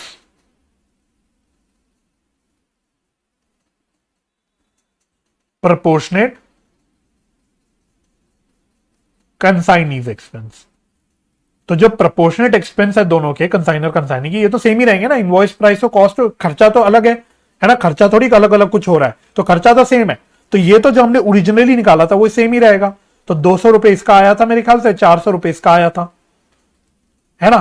तो अब मेरी जो वैल्यू आएगी कंसाइनमेंट स्टॉक की, वो कितनी आएगी? वो आएगी 12,600, वो आएगी 12,600। ठीक है, तो अब मैं अपनी कंसाइनमेंट अकाउंट पे जो कंसाइनमेंट स्टॉक दिखाऊंगा, वो कितने अमाउंट पे दिखाऊंगा? वो दिखाऊंगा 12,600 पे।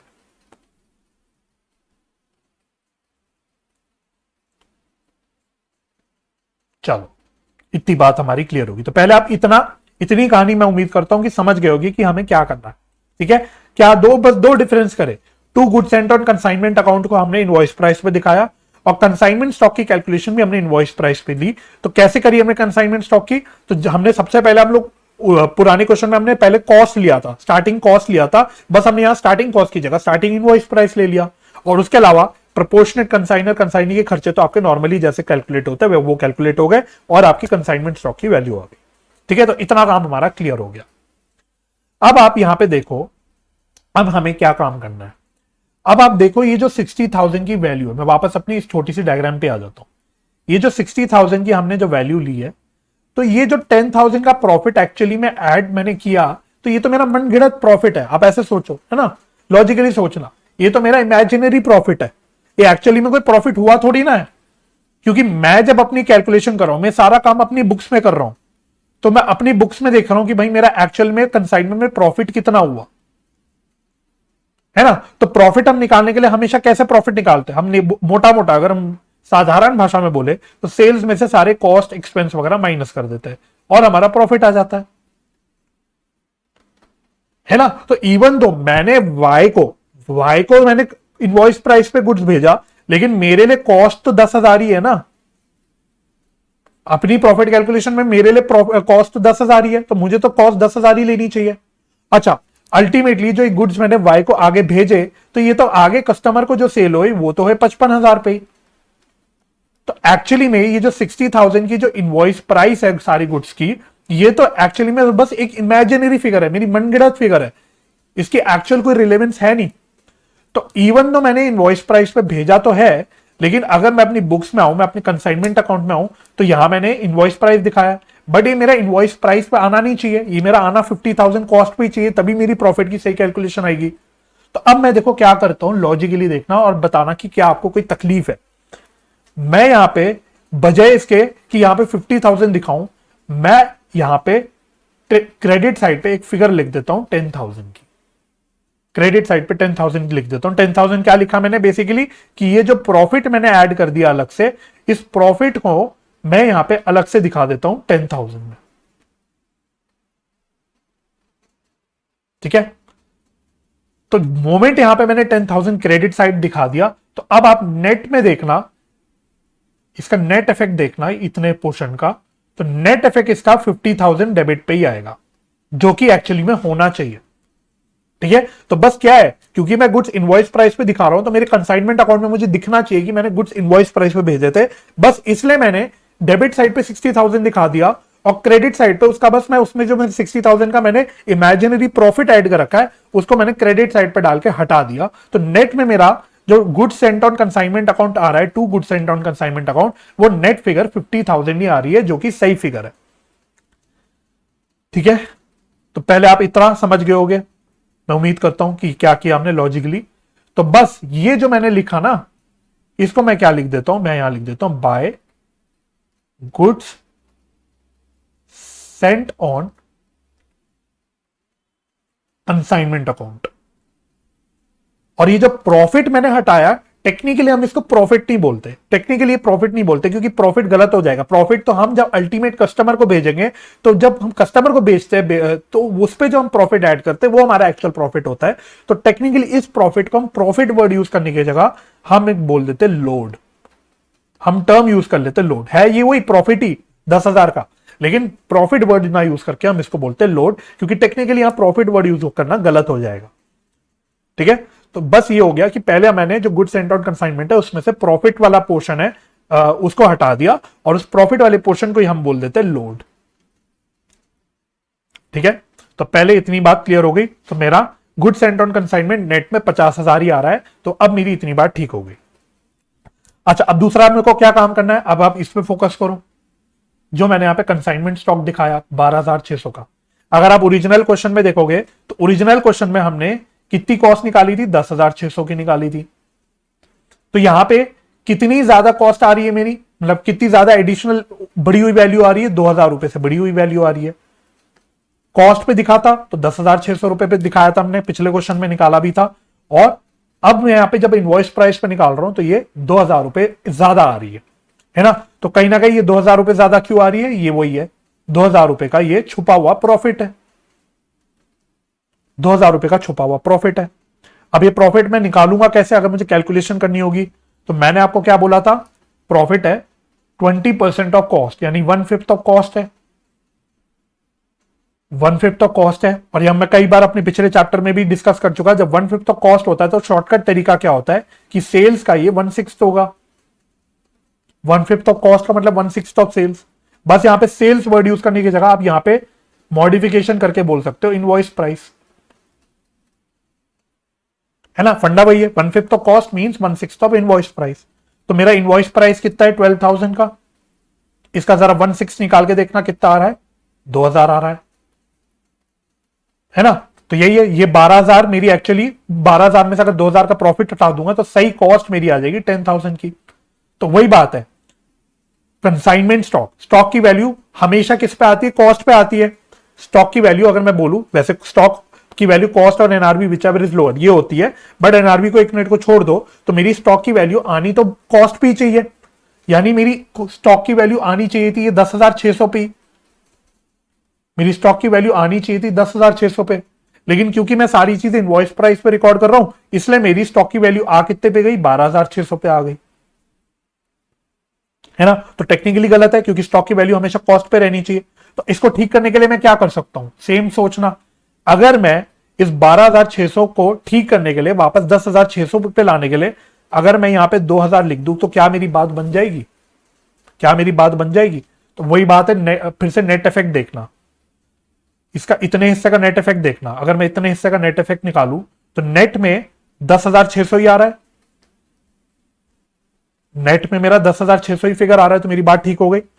तो बस मेरे को क्या करना है, स्टॉक तो मैं इनवॉइस प्राइस पे दिखाऊंगा, अगेन सेम रीजन से, क्योंकि जब मैं गुड्स ही इनवॉइस प्राइस पे भेज रहा हूं तो मेरी कंसाइनमेंट अकाउंट में दिखना चाहिए कि चीजें इनवॉइस प्राइस पे चल रही है। लेकिन सही प्रॉफिट लॉस की कैलकुलेशन करने के लिए मेरे को जो हिडन प्रॉफिट है, जो मेरा इमेजिनरी प्रॉफिट मैंने ऐड कर रखा है, वो मुझे हर जगह से हटा देना है, ठीक है। तो बस इस प्रॉफिट को मैं यहां पे हटा दूंगा और क्या लिख दूंगा, इसको मैं लिख दूंगा, इसके लिए हम टेक्निकल वर्ड यूज करते हैं, अगेन प्रॉफिट वर्ड यूज नहीं करते हम, इसके लिए जो टर्म यूज करते हैं वो होता है स्टॉक रिजर्व। स्टॉक रिजर्व है कुछ नहीं है, ये वही प्रॉफिट इन कंसाइनमेंट स्टॉक, जो मेरे कंसाइनमेंट स्टॉक पे प्रॉफिट छुपा हुआ है वही। लेकिन जो टेक्निकल टर्म हम यूज करते हैं वो होता है स्टॉक रिजर्व, टेक्निकल टर्म हम यूज करते हैं स्टॉक रिजर्व, ठीक है। तो बस मुद्दे की चीज क्या हो गई, वापस एक बार समराइज कर लेते हैं कि जब गुड्स इनवॉइस प्राइस पे होंगे तो मैं ये सब फालतू चीजें हटा देता हूं, फालतू की चीजें हटा देता हूं यहां पे, ठीक है। तो फालतू की चीज हटा दी। तो अब क्रक्स क्या निकल गया मेरा, क्रक्स क्या है मेरा, जब भी गुड्स इनवॉइस प्राइस पे भेजे जाए तो कहां कहां आपको ध्यान रखना है। पहले हम जब to goods sent on consignment लिखते हैं तो उस पे हम लोग यहां पे इनवॉइस वैल्यू दिखाते हैं, इनवॉइस प्राइस पे दिखाते हैं। और इसमें जो छुपा हुआ प्रॉफिट है, जो मेरा एक इमेजिनरी प्रॉफिट छुपा हुआ है, उसको हम अलग से यहां पे क्रेडिट साइड पे हटा देते हैं, ठीक है। इसको हम बोल देते हैं by goods sent on consignment और ये हो जाता है लोड। सिमिलरली जब कंसाइनमेंट स्टॉक आता है, कंसाइनमेंट स्टॉक पे मेरे यहां पे चीजें आती है एट इनवॉइस प्राइस, तो मेरा कंसाइनमेंट स्टॉक की वैल्यू एट इनवॉइस प्राइस आती है। अच्छा, इस इनवॉइस प्राइस के अंदर बस ध्यान रखना, जो कंसाइनर कंसाइनी के खर्चे वो तो सेम ही रहेंगे, सिर्फ जो मेरी ओरिजिनल इनवॉइस प्राइस मैंने ले रखी होगी वो अलग होगी, ठीक है। तो इस 12,600 में से आप देखोगे तो इनवॉइस प्राइस है 12,000 की और कंसाइनर कंसाइनी के खर्चे है 600 रुपए के। तो 600 रुपए पे मेरे को प्रॉफिट की तो कोई कैलकुलेशन नहीं करनी, क्योंकि 600 रुपए तो खर्चे है, इसमें तो कुछ प्रॉफिट वगैरह थोड़ी ना, खर्चों के अंदर कोई प्रॉफिट थोड़ी ना होता है। तो प्रॉफिट मुझे किस में से निकालना है, मेरे को प्रॉफिट यहां में से, इसमें से रिमूव करना है, क्योंकि प्रॉफिट मेरा यहां 12,000 में छुपा हुआ है, ठीक है। तो इस 12,000 पे जो प्रॉफिट छुपा हुआ है वो मैं प्रॉफिट का फिगर निकाल लेता हूं। तो वो उसके लिए मैंने तरीका बता दिया, अगर 1/5 तो कॉस्ट है तो 1/6 ऑफ सेल्स होगा, तो 12,000 का आप जब 1/6 निकाल दोगे तो छुपा हुआ प्रॉफिट आपका निकल के आ जाएगा 2,000 का, और इस छुपे हुए प्रॉफिट को आप यहां पे दिखा दोगे और लिखोगे to stock reserve, to stock reserve, ठीक है। अब आप इतना काम करने के बाद अब आप अपना बाकी नॉर्मली बैलेंस कर लो कंसाइनमेंट अकाउंट को। तो बैलेंस करके कितना आ रहा है, तो टोटल 55 + 10 प्लस 12,600, तो टोटल आ रही है फिगर 77,600। 77,600। तो अल्टीमेटली मेरा बैलेंसिंग फिगर कितना आ रहा है, तो हटा दो, देख लेना बैलेंसिंग फिगर कितना आ रहा है, -8900 -1000 -60,000। तो देखो मेरा बैलेंसिंग फिगर आ रहा है 5700, जो कि क्या दर्शा रहा है, मेरा सही वाला प्रॉफिट। ये मेरा सही प्रॉफिट है।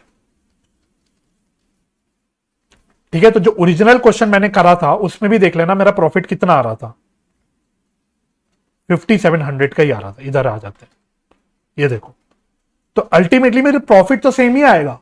ठीक है, तो प्रॉफिट तो मेरा एक्चुअल 5700 का ही हुआ है, तो प्रॉफिट मेरा वही आना चाहिए, बट बस चीजें दिखाने का हमारा तरीका अलग हो गया।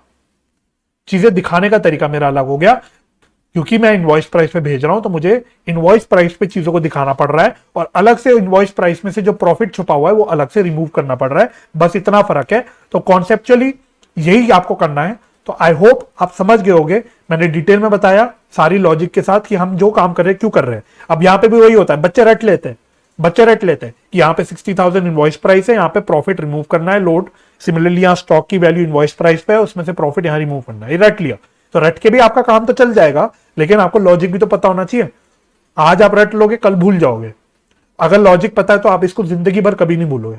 तो आप लॉजिक, मैं उम्मीद करता हूं समझ गए होगे कि क्यों हम लोग अलग से दिखा रहे हैं और क्यों हम उसमें से प्रॉफिट रिमूव कर रहे हैं। क्योंकि जो ये प्रॉफिट इनवॉइस प्राइस में ऐड किया 20% का, ये खाली एक इमेजिनरी प्रॉफिट, आप ऐसे समझो नकली प्रॉफिट है। रियलिटी में कोई प्रॉफिट हुआ नहीं है, वो सिर्फ नकली प्रॉफिट है। ठीक है, इसलिए वो प्रॉफिट मेरे को कंसिडर नहीं करना चाहिए, तो इसलिए मैंने उस प्रॉफिट को अलग से हटा दिया, और मेरा फिर अल्टीमेटली सही प्रॉफिट या लॉस ऑन कंसाइनमेंट आ गया। अब यहां पे एक बात का और ध्यान रखना, जब आप goods sent on consignment account बनाओगे, ऐसे रफ रफ बना के दिखा देता हूं, तो चीजें कैसे होगी। अब आपको यहां पे दो चीजें डालनी पड़ेगी।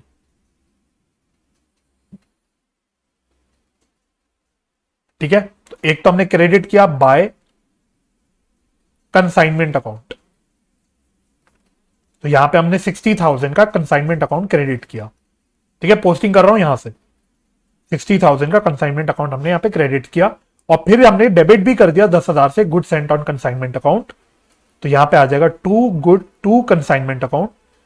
तो जो लोड मैंने हटाया वो यहां पे आ जाएगा 10,000 का। तो अल्टीमेटली मेरी बैलेंसिंग फिगर तो वही बचेगी 50,000 की, जो ट्रेडिंग अकाउंट में ट्रांसफर करूंगा मैं,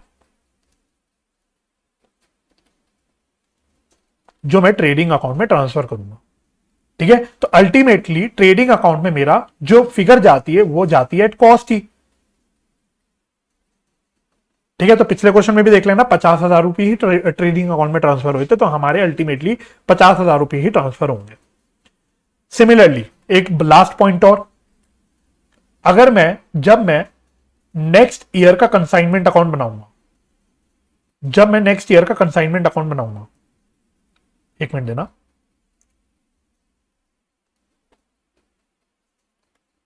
सारी पिक्चर आपको क्लियर करके चल रहा हूं। नेक्स्ट ईयर का जब हमारा कंसाइनमेंट अकाउंट बनेगा तो कैसे काम होगा। तो मैंने आपको बताया था जब अगले साल का कंसाइनमेंट अकाउंट बनता है तो जो क्लोजिंग कंसाइनमेंट स्टॉक था वो यहां पे ओपनिंग कंसाइनमेंट स्टॉक बन जाता है। तो टू कंसाइनमेंट स्टॉक, तो कितना था मेरे कंसाइनमेंट अकाउंट में क्लोजिंग 12,600। ठीक है, और जो 2,000 रुपए का लोड है वो इधर आ जाएगा ओपनिंग बैलेंस, तो ये हो जाएगा स्टॉक रिजर्व का ओपनिंग बैलेंस, वो इधर आ जाएगा 2,000। अगेन नेक्स्ट ईयर भी जो हमारा ओपनिंग कंसाइनमेंट स्टॉक ट्रांसफर हो रहा है, नेट पे आप देखोगे तो वो कॉस्ट पे ही ट्रांसफर हो रहा है, नेट पे वो कॉस्ट पे ट्रांसफर हो रहा है, बट आपको दिखाना ऐसे पड़ेगा। तो ओपनिंग स्टॉक रिजर्व आपका इधर आ जाएगा, और ओपनिंग स्टॉक तो जैसे नॉर्मली आता है वो इधर आ जाएगा। हालांकि मुझे लगता नहीं किसी सवाल में आपको ऐसी जरूरत पड़ेगी कभी करने की, बट मैं बता दे रहा हूं कि कभी आपको दिख जाए तो आपको मतलब पूरी कहानी क्लियर होनी चाहिए, आपको पूरी ट्रीटमेंट पता होनी चाहिए, तभी आप आगे की सारी चीजों को लिंक कर पाओगे। ठीक है, हालांकि एग्जाम के सवाल में आएगा नहीं, आपको जरूरत नहीं पड़ेगी, लेकिन फिर भी आपको पता होना चाहिए कि आपको काम कैसे करना है। ठीक है, तो मैं उम्मीद करता हूं इसी के साथ आप समझ गए होंगे कि किस प्रकार से हमको ट्रीटमेंट करनी होती है when goods are sent at invoice price. अब आप मेरे साथ करना प्रैक्टिकल क्वेश्चन नंबर 1। ठीक है, तो अब एक क्वेश्चन और कर लेंगे हम लोग, फिर अपना लेक्चर खत्म कर देंगे। तो एक क्वेश्चन करते हैं, प्रैक्टिकल क्वेश्चन नंबर 1। इसको आप मार्क कर लेना इंपॉर्टेंट, इसको आप इंपॉर्टेंट मार्क कर लेना। चलो, तो क्वेश्चन क्या कह रहा है आपसे, X of Delhi purchased 10,000 metres of cloth for ₹2 lakh. तो एक्स ने 10,000 मीटर कपड़े का कोई खरीदा, कितने रुपए के लिए? 2 लाख रुपए पे।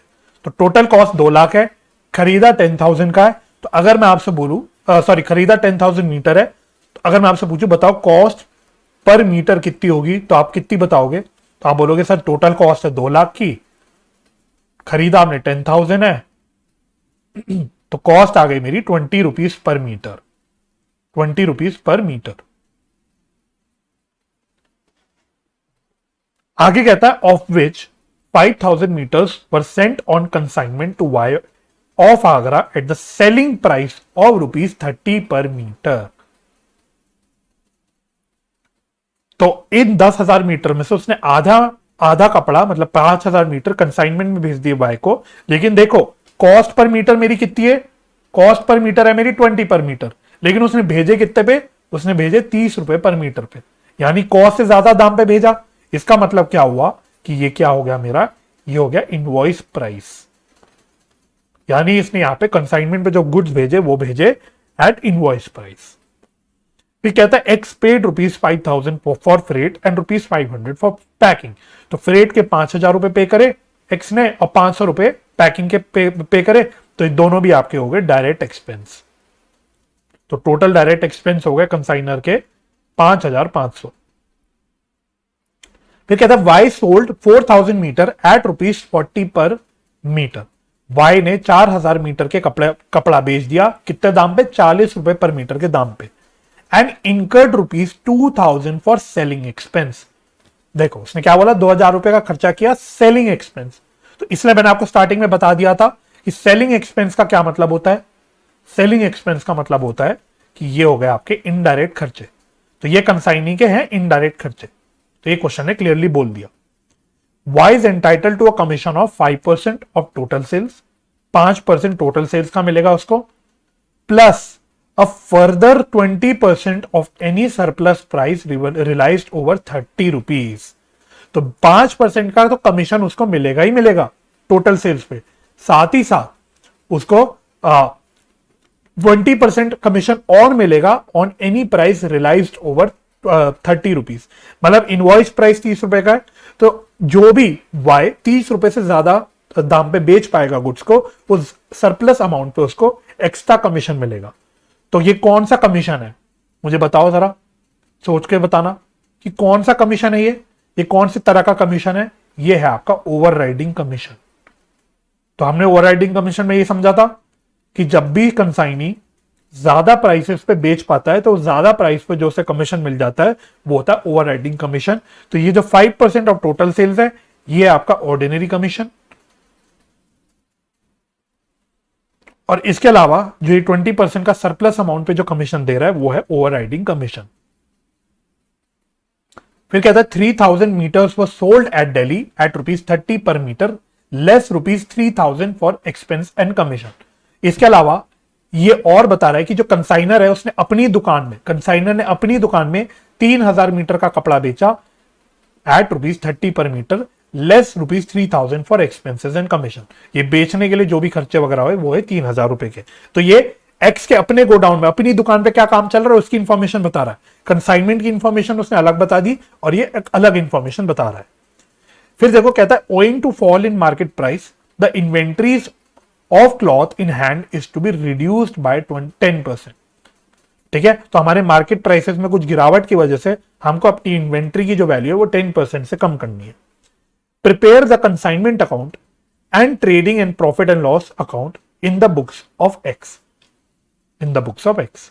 तो आपको देखो क्या क्या बनाना है, कंसाइनमेंट अकाउंट तो बनाना ही बनाना है और साथ ही साथ क्या क्या बनाना है, एक ट्रेडिंग अकाउंट बनाना है और प्रॉफिट एंड लॉस अकाउंट बनाना है एक्स के बुक्स में। ठीक है, तो अच्छा सवाल है, तो देखते हैं कैसे आप इसको करोगे। चलो तो फटाफट से आप लोग सबसे पहले बनाना शुरू करो मेरे साथ साथ कंसाइनमेंट टू वाई अकाउंट। तो सबसे पहले हम लोग कंसाइनमेंट अकाउंट बनाते हैं। ठीक है, चलो तो क्वेश्चन आप अपने पास खोल लेना, मैंने अपने पास खोल लिया है क्वेश्चन, तो हम क्वेश्चन देख देख के सारी चीजें डालते रहेंगे। तो सबसे पहले क्या डालना होगा हमें, to goods sent on consignment.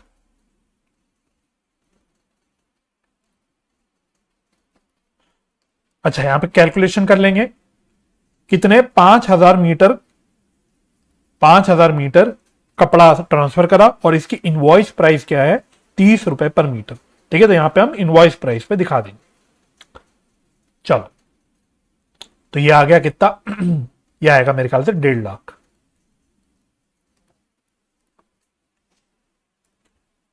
इसके अलावा और क्या बोला हुआ क्वेश्चन ने, फिर कंसाइनर के खर्चे हो गए, टू बैंक,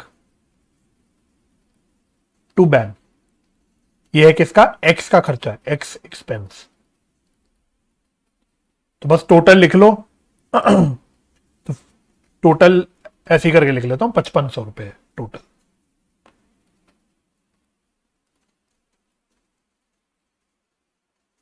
चलो इसके अलावा फिर वाई ने भी कुछ खर्चे करे, टू वाइज एक्सपेंस।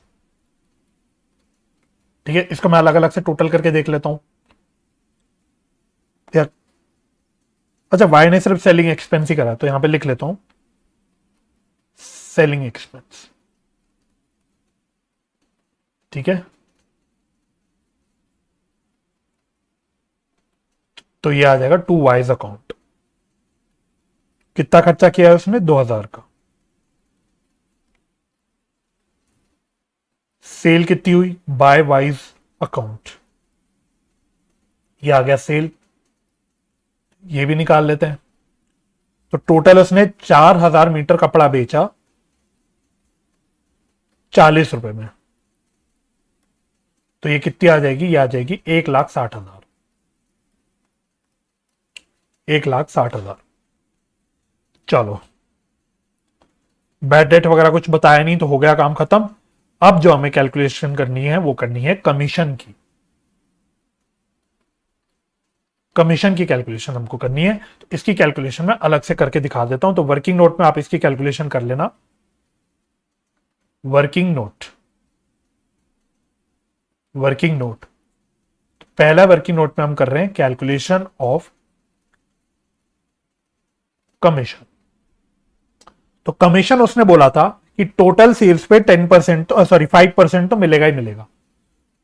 तो 5% ऑफ टोटल सेल्स, तो टोटल सेल्स मेरी हुई 1,60,000 की, तो ये बेसिकली क्या है, 1,60,000 का 5%, यह आ गया कितना, 8,000 प्लस उसने बोला था इनवॉइस प्राइस के ऊपर जो भी सरप्लस प्राइस आएगा उस पे ऊपर और एक्स्ट्रा कितना कमीशन होगा, 20% कमीशन।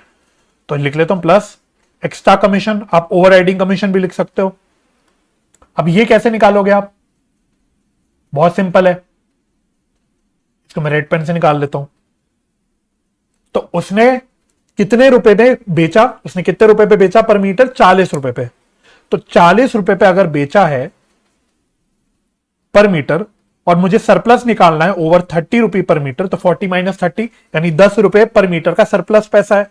और टोटल कितने मीटर कपड़ा बेचा, 4,000 कपड़ा मीटर कपड़ा बेचा। ठीक है, तो ये तो मेरा हो गया टोटल सरप्लस अमाउंट, ये मेरा सरप्लस अमाउंट हो गया। और इसका आप निकाल लो 20%। ठीक है, तो सरप्लस एक्चुअली में मेरे पास कितनी सेल है, सरप्लस सेल है 40,000 की, तो 40,000 का 20% निकाल लो, 40,000 ही है ना, हाँ 40,000 का 20% निकाल लो, ये आएगा 8,000।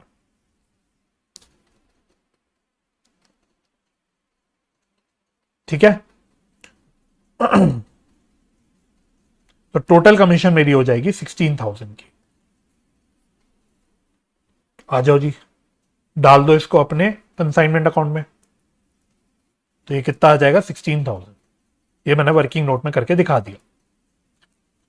अगला अब डालना है आपको consignment stock, by consignment stock.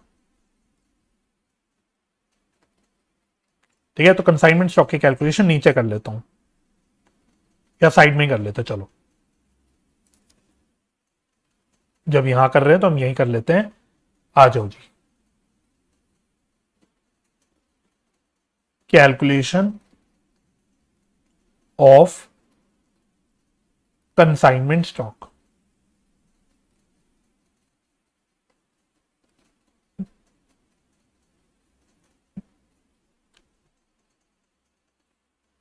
पहले मुझे बताओ इनवॉइस वैल्यू कितनी आएगी। ठीक है, तो कंसाइनमेंट स्टॉक इनवॉइस प्राइस पे निकलेगा, तो इनवॉइस वैल्यू कितनी आएगी या इनवॉइस प्राइस पे कितना आएगा। तो मेरे पास टोटल बचे कितने हैं, पहले बचे कितने ये निकालो, बचे कितने हैं इतना निकालो। तो टोटल हमने 5,000 मीटर बेचा था, भेजा था, सॉरी 5,000 मीटर भेजा था हमने कंसाइनमेंट में, इसमें से 4,000 मीटर बिक गए, तो बच कितने गए 1,000 मीटर। तो यानी कि कंसाइनी के पास 1,000 मीटर का कपड़ा भी बचा हुआ है। अब इसकी इनवॉइस प्राइस कितनी आएगी, तो 1,000 मीटर बचे और इनवॉइस प्राइस पर मीटर आपको 30 रुपीज दे रखा है, तो लो आ गई आपकी इनवॉइस प्राइस 30,000। ठीक है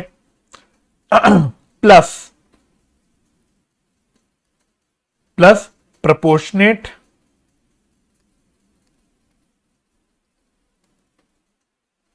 कंसाइनर्स एक्सपेंस। तो कंसाइनर ने टोटल कितना खर्चा किया है, टोटल 5500 रुपए खर्चा किया है, टोटल 5500 रुपए का खर्चा किया कंसाइनर ने। लेकिन ये इसने कितने कपड़े के लिए किया था, ये उसने 4,000 मीटर कपड़े के लिए किया था, ये तो टोटल खर्चा किया था। तो अगर 5500 रुपए उसने 4,000 मीटर कपड़े पे किया, तो 1,000 मीटर कपड़े पे कितना आएगा निकाल लो। तो बेसिकली 5500 को 4 से डिवाइड कर दो, तो ये कितना आ रहा है, कुछ गड़बड़ आ रहा है क्या, एक मिनट, है ना। तो अच्छा ये 4,000 पे नहीं ना, 5,000 पे क्या था, 4,000 तो बिके थे। एक मिनट ये देना, हैंग हो गया थोड़ा सा। ठीक है चलो, तो 5500 का इसने खर्चा किया था 5,000 मीटर कपड़े के लिए, तो 1,000 पे कितना क्या होगा, तो बेसिकली इसको 5 से डिवाइड कर दो, तो ये आएगा 1100, ये आएगा 1100। तो टोटल आ गया 31,100, 31,100। ठीक है, तो अगर क्वेश्चन में कोई भी फॉल इन मार्केट प्राइस की इंफॉर्मेशन ना देता तो मेरी ये सही स्टॉक की वैल्यू आ जाती, जैसे मैंने आपको पिछले एग्जाम्पल में या पिछले इलस्ट्रेशन 1 में बताया था। लेकिन इसमें इसने बोल दिया कि कुछ फॉल इन मार्केट वैल्यू की वजह से हमें कुछ रिडक्शन करनी है अपनी वैल्यू में, तो reduction in value, reduction in value. तो इसकी डिस्कशन मैं थोड़ी अलग से करता हूं आपके पास। ठीक है, तो रिडक्शन इन वैल्यू कैसे निकालोगे आप, तो अब आपका जो मन कहेगा, आपका मन कहेगा कि भाई ये रिडक्शन इन वैल्यू बता रखा है ना, कितने परसेंट वैल्यू गिरावट है, बोल रखा है 10%, 10% की गिरावट है उसने बोल रखा है। तो आपका मन कहेगा कि 10% इस पे निकाल लो, काम खत्म, 10% इस पे निकाल लो, 31,100 पे काम खत्म। लेकिन अगर आप ऐसा सोचोगे तो आप बहुत ज्यादा लॉजिकल ब्लंडर कर रहे हो, क्योंकि जो रिडक्शन इन वैल्यू होती है वो होती है कॉस्ट पे। भाई आप मेरे पॉइंट ऑफ व्यू सोचो, कंसाइनर के पॉइंट ऑफ व्यू से, हमने जितनी कॉस्ट का मार्केट से खरीदा था, जो रिडक्शन होगी उस कॉस्ट पे तो रिडक्शन होगी। ये 31,100 तो 30,000 लेके आ रहा है, यानी ये इनवॉइस प्राइस है 30,000 की। इनवॉइस प्राइस तो मेरी इमेजिनरी प्राइस है, ये तो मेरी एक प्रकार की सेलिंग प्राइस है ना। तो जो रिडक्शन इन वैल्यू 10% होगी वो कॉस्ट के अगेंस्ट होगी, तो इसके लिए मेरे को कॉस्ट की कैलकुलेशन करनी पड़ेगी। तो मैं बोलूंगा कि कॉस्ट मेरी थी इन्वेंट्री की, जो सॉरी कंसाइनमेंट स्टॉक की जो मेरी कॉस्ट थी वो कितनी थी, तो 1,000 मीटर कपड़ा था और कॉस्ट पर मीटर थी 20 रुपए, 20,000 प्लस एक्सपेंस कितने ऐड कर रखे हैं मैंने इसमें 1100, 1100 के एक्सपेंस भी तो मेरा कॉस्ट का ऐड पार्ट बनता है, तो हो गया 21,100। तो टोटल मेरी कॉस्ट आ रही 21,100 की। तो मेरी जो रिडक्शन आएगी वो आएगी किस पे, इस पे। ठीक है, मेरी जो रिडक्शन आएगी वो इस पे आएगी।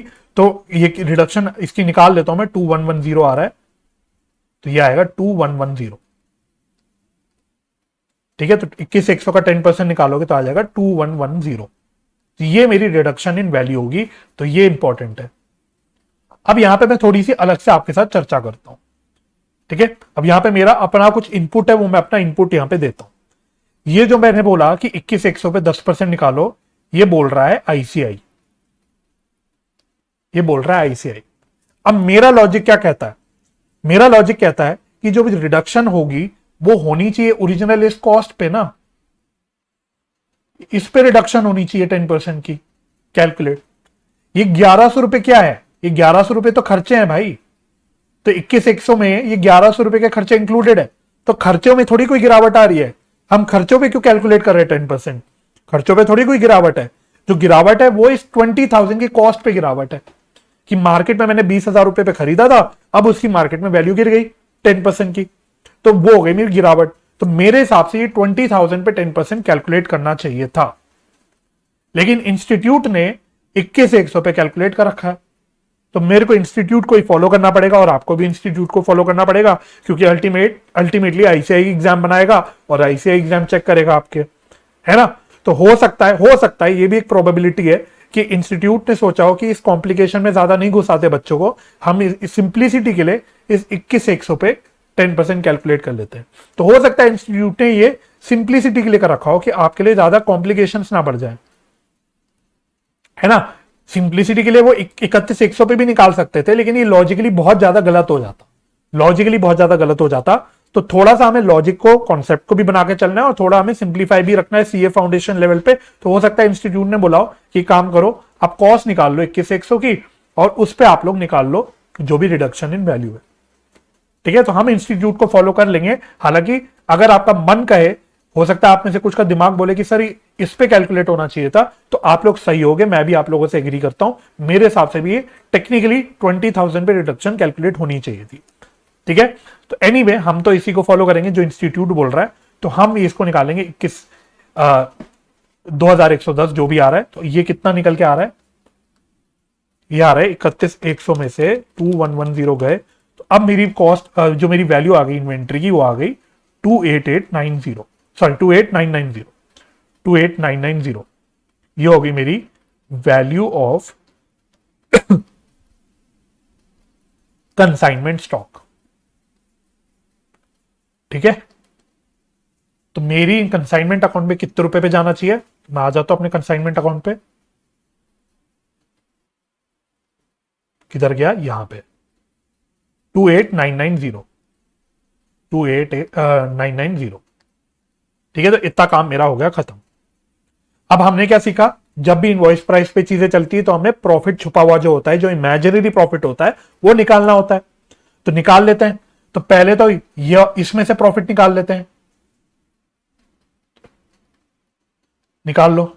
Bye goods sent on consignment account.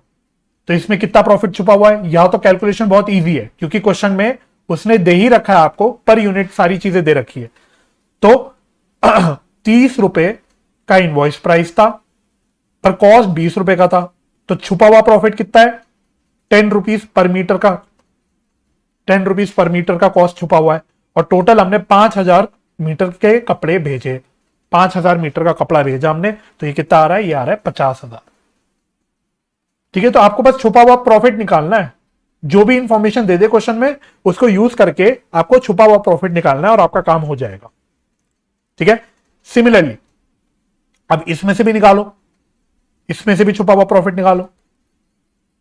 ये कैसे आएगा? तो लिख देता हूं to stock reserve, to stock reserve. अब इसमें कितना प्रॉफिट छुपा हुआ है? तो वही सोचना, आपको पर यूनिट की सारी फिगर्स दे रखी है, तो आप पर यूनिट के हिसाब से सोचना। टोटल 1,000 मीटर का क्लोजिंग स्टॉक है या कंसाइनमेंट स्टॉक है, इनटू इसमें छुपा हुआ प्रॉफिट कितना होगा? वही 10 रुपए का। ये 10 रुपए का ही तो छुपा हुआ प्रॉफिट है पर मीटर, है ना। तो पर मीटर छुपा हुआ प्रॉफिट मेरा 10 रुपए का है। तो मेरा टोटल कितना छुपा हुआ प्रॉफिट हो गया? ये आ गया 10,000। ठीक है, और आप वेरीफाई कर सकते हो। आप वेरीफाई कर सकते हो। अगर मैं अपनी कैलकुलेशंस पे वापस आऊं तो आप इसको वेरीफाई कर सकते हो। रिडक्शन इन वैल्यू को छोड़ो, मेरी इनवॉइस वैल्यू पे आई थी 31,100 की स्टॉक, और कॉस्ट पे आई थी 21,100। तो दोनों के बीच का डिफरेंस देख लो, 31,100 पे इनवॉइस वैल्यू पे आई थी, 21,100 आई थी मेरी कॉस्ट पे, तो दोनों का डिफरेंस क्या हो गया, 10,000 का। ये मेरा छुपा हुआ प्रॉफिट है। ठीक है, खैर ये आपको करने की जरूरत नहीं है, ऐसी बता दिया मैंने आपको, बट पहले तो आपको ये कैलकुलेशन क्लियर होनी चाहिए। तो अब आपका काम खत्म हो गया। इसको थोड़ा सा बढ़ा देते हैं, 1 मिनट देना, इसको मैं बढ़ा दूं।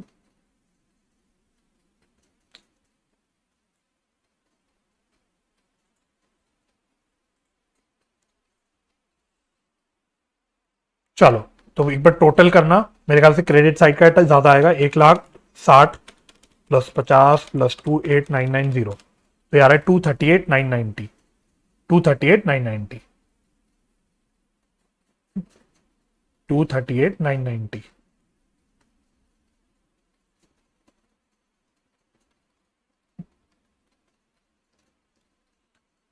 इसमें से सारी चीजें हटा दो, -150, -5,500, -2,000, -16,000,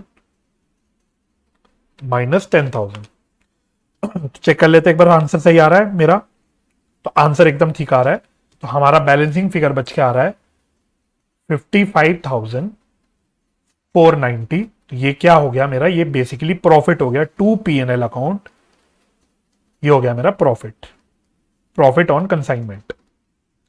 ठीक है, साथ ही साथ क्वेश्चन ने आपको ट्रेडिंग P&L अकाउंट बनाने भी बोला था, तो वो भी जल्दी से बना देते हैं।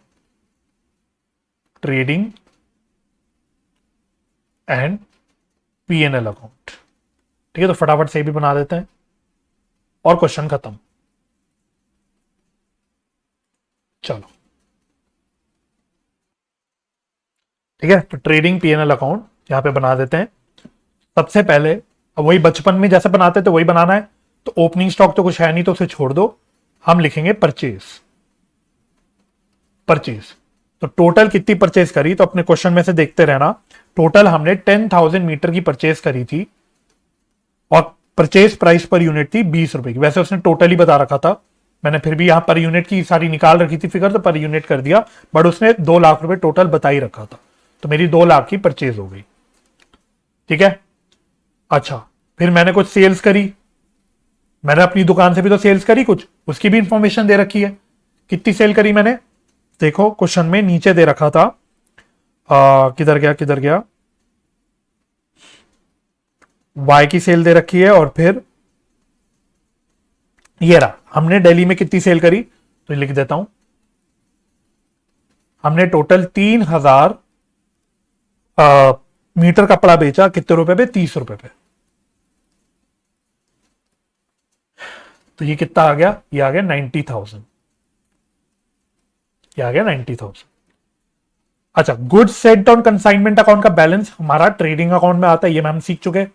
तो गुड्स सेंट ऑन कंसाइनमेंट, इसका बैलेंस ट्रेडिंग अकाउंट में आता है। तो इसका बैलेंस कितना आया होगा, तो अपने अकाउंट में देखो, हमने क्रेडिट किया था 1.5 लाख रुपए से और डेबिट किया 50,000 रुपए से, तो नेट में कितना बच गया, 1 लाख रुपए। तो 1.5 लाख रुपए से हमने क्रेडिट किया था, उसमें से हमने 50,000 रुपए का छुपा हुआ प्रॉफिट हटा दिया था। तो अल्टीमेटली मेरी कॉस्ट आई होगी 1 लाख रुपए की, है ना। आप इसको वेरीफाई भी कर सकते हो। 5,000 मीटर हमने कपड़ा बेचा और पर यूनिट कॉस्ट है 20 रुपए की, तो ये कितना आएगा, 1 लाख रुपए। ठीक है, ये बात हो गई क्लियर। फिर हमें यहां पे डालना होता है closing stock, by closing stock, by closing stock. ठीक है, इसकी कैलकुलेशन कर लेता हूं साइड में, इसकी कैलकुलेशन भी थोड़ा ध्यान से साइड में करना। यहां पे दिखा देता हूं। तो मेरी क्लोजिंग स्टॉक की यूनिट्स होगी कितनी, तो टोटल हमने परचेज करे थे 10,000 यूनिट्स, 10,000 मीटर। इसमें से 5,000 मीटर हमने कंसाइनमेंट में भेज दिए थे और 3,000 हमने मीटर सेल कर दिए। 3,000 मीटर हमने अपनी दिल्ली की दुकान से सेल कर दिए। तो मेरे पास क्लोजिंग स्टॉक में मीटर, कितने मीटर का कपड़ा बच रहा होगा? 2000 मीटर का। अब इसकी कॉस्ट निकाल लो, कॉस्ट कितनी आएगी? 2000 मीटर का कपड़ा है और पर मीटर का जो कॉस्ट है वो है 20 रुपीज का, तो ये कितना आ गया? ये आ गया 40,000। बट हमारी रिडक्शन हो गई है मार्केट में वैल्यू की 10% से, तो ये हम 10% से कम कर देंगे। तो कितने रुपए का क्लोजिंग स्टॉक मेरे ट्रेडिंग अकाउंट में आएगा? ये आएगा 36,000 का। ठीक है, तो मैं अपने उस पर आ जाता हूं वापस। तो आई होप ये कैलकुलेशन समझ गए होगे, तो बहुत सिंपल सी थी, तो कोई दिक्कत नहीं है। बस, तो ट्रेडिंग अकाउंट मेरा बन गया। तो बताओ ग्रॉस प्रॉफिट कितना आ रहा होगा? तो टोटल आ रहा है 190 प्लस 36, यार 2,26,000 टोटल, 2,26,000। तो ग्रॉस प्रॉफिट आ गया मेरा 26,000 का। तो इसको मैं लिख देता हूं 2GP। और ये ग्रॉस प्रॉफिट हमारे प्रॉफिट एंड लॉस अकाउंट में ट्रांसफर हो जाता है, तो बाय GP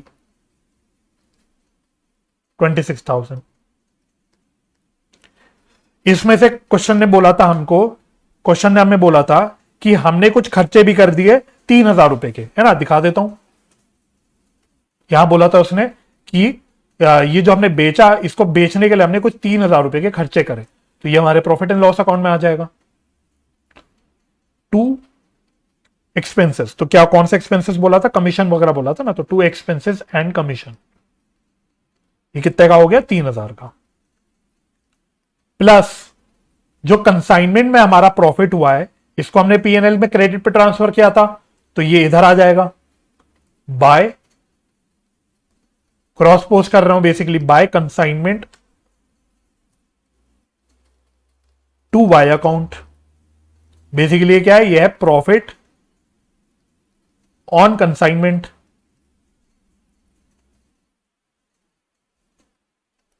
तो कितने रुपए का प्रॉफिट है ये? कितने का निकाला था हमने? 55,490, 55,490। ठीक है, तो बस अब टोटलिंग कर लो, कितना टोटल आ रहा है अकाउंट का? टोटल आ रहा है 26 प्लस 55,490, टोटल आ रहा है 81,490, 81,490। तो अब मेरा यहां बैलेंसिंग फिगर कितना बच गया? 78,490। तो ये क्या हो गया? ये हो गया मेरा नेट प्रॉफिट। ठीक है, जो कि कैपिटल अकाउंट में ट्रांसफर हो जाएगा। ठीक है, तो ये अच्छा सवाल था आपकी प्रैक्टिस के लिए, तो मैं उम्मीद करता हूं आपको ये समझ आ गया होगा। और बस आज का लेक्चर हम यहीं रोक देते हैं। तो फिलहाल होमवर्क कुछ नहीं है, होमवर्क ये है कि आप ये रिवाइज कर लेना। और जो भी क्वेश्चंस मैंने स्पेशली कराए, 2 क्वेश्चंस डिस्कस करे मैंने, मोटा मोटा आप समझ लो 3 क्वेश्चन डिस्कस करे, क्योंकि इलस्ट्रेशन 1 हमने एक तरह से 2 बार करा। ठीक है, तो आप इस सबको रिवाइज कर लेना। तो मैं उम्मीद करता हूं आज की सारी डिस्कशन आपको समझ आ गई होगी। तो अगर आपको ये लेक्चर हेल्पफुल लगा तो मेरे को सपोर्ट जरूर कीजिएगा, वीडियो को लाइक और शेयर कीजिएगा। अगर आपने चैनल सब्सक्राइब नहीं किया है तो चैनल सब्सक्राइब कर दीजिएगा। फ्यूचर वीडियोस की नोटिफिकेशन के लिए बेल आइकन प्रेस कर दीजिएगा। तो मुझे अपना समय देने के लिए बहुत बहुत धन्यवाद। अपना ख्याल रखिए, परिवार का ख्याल रखिए, हंसी खुशी रहिए, एक दूसरे की मदद करते रहिए और पॉजिटिव माइंडसेट से पढ़ाई करते रहिए। मैं आपसे मिलूंगा नेक्स्ट लेक्चर में, जिसमें हम अपना डिस्कशन को कंटिन्यू करेंगे।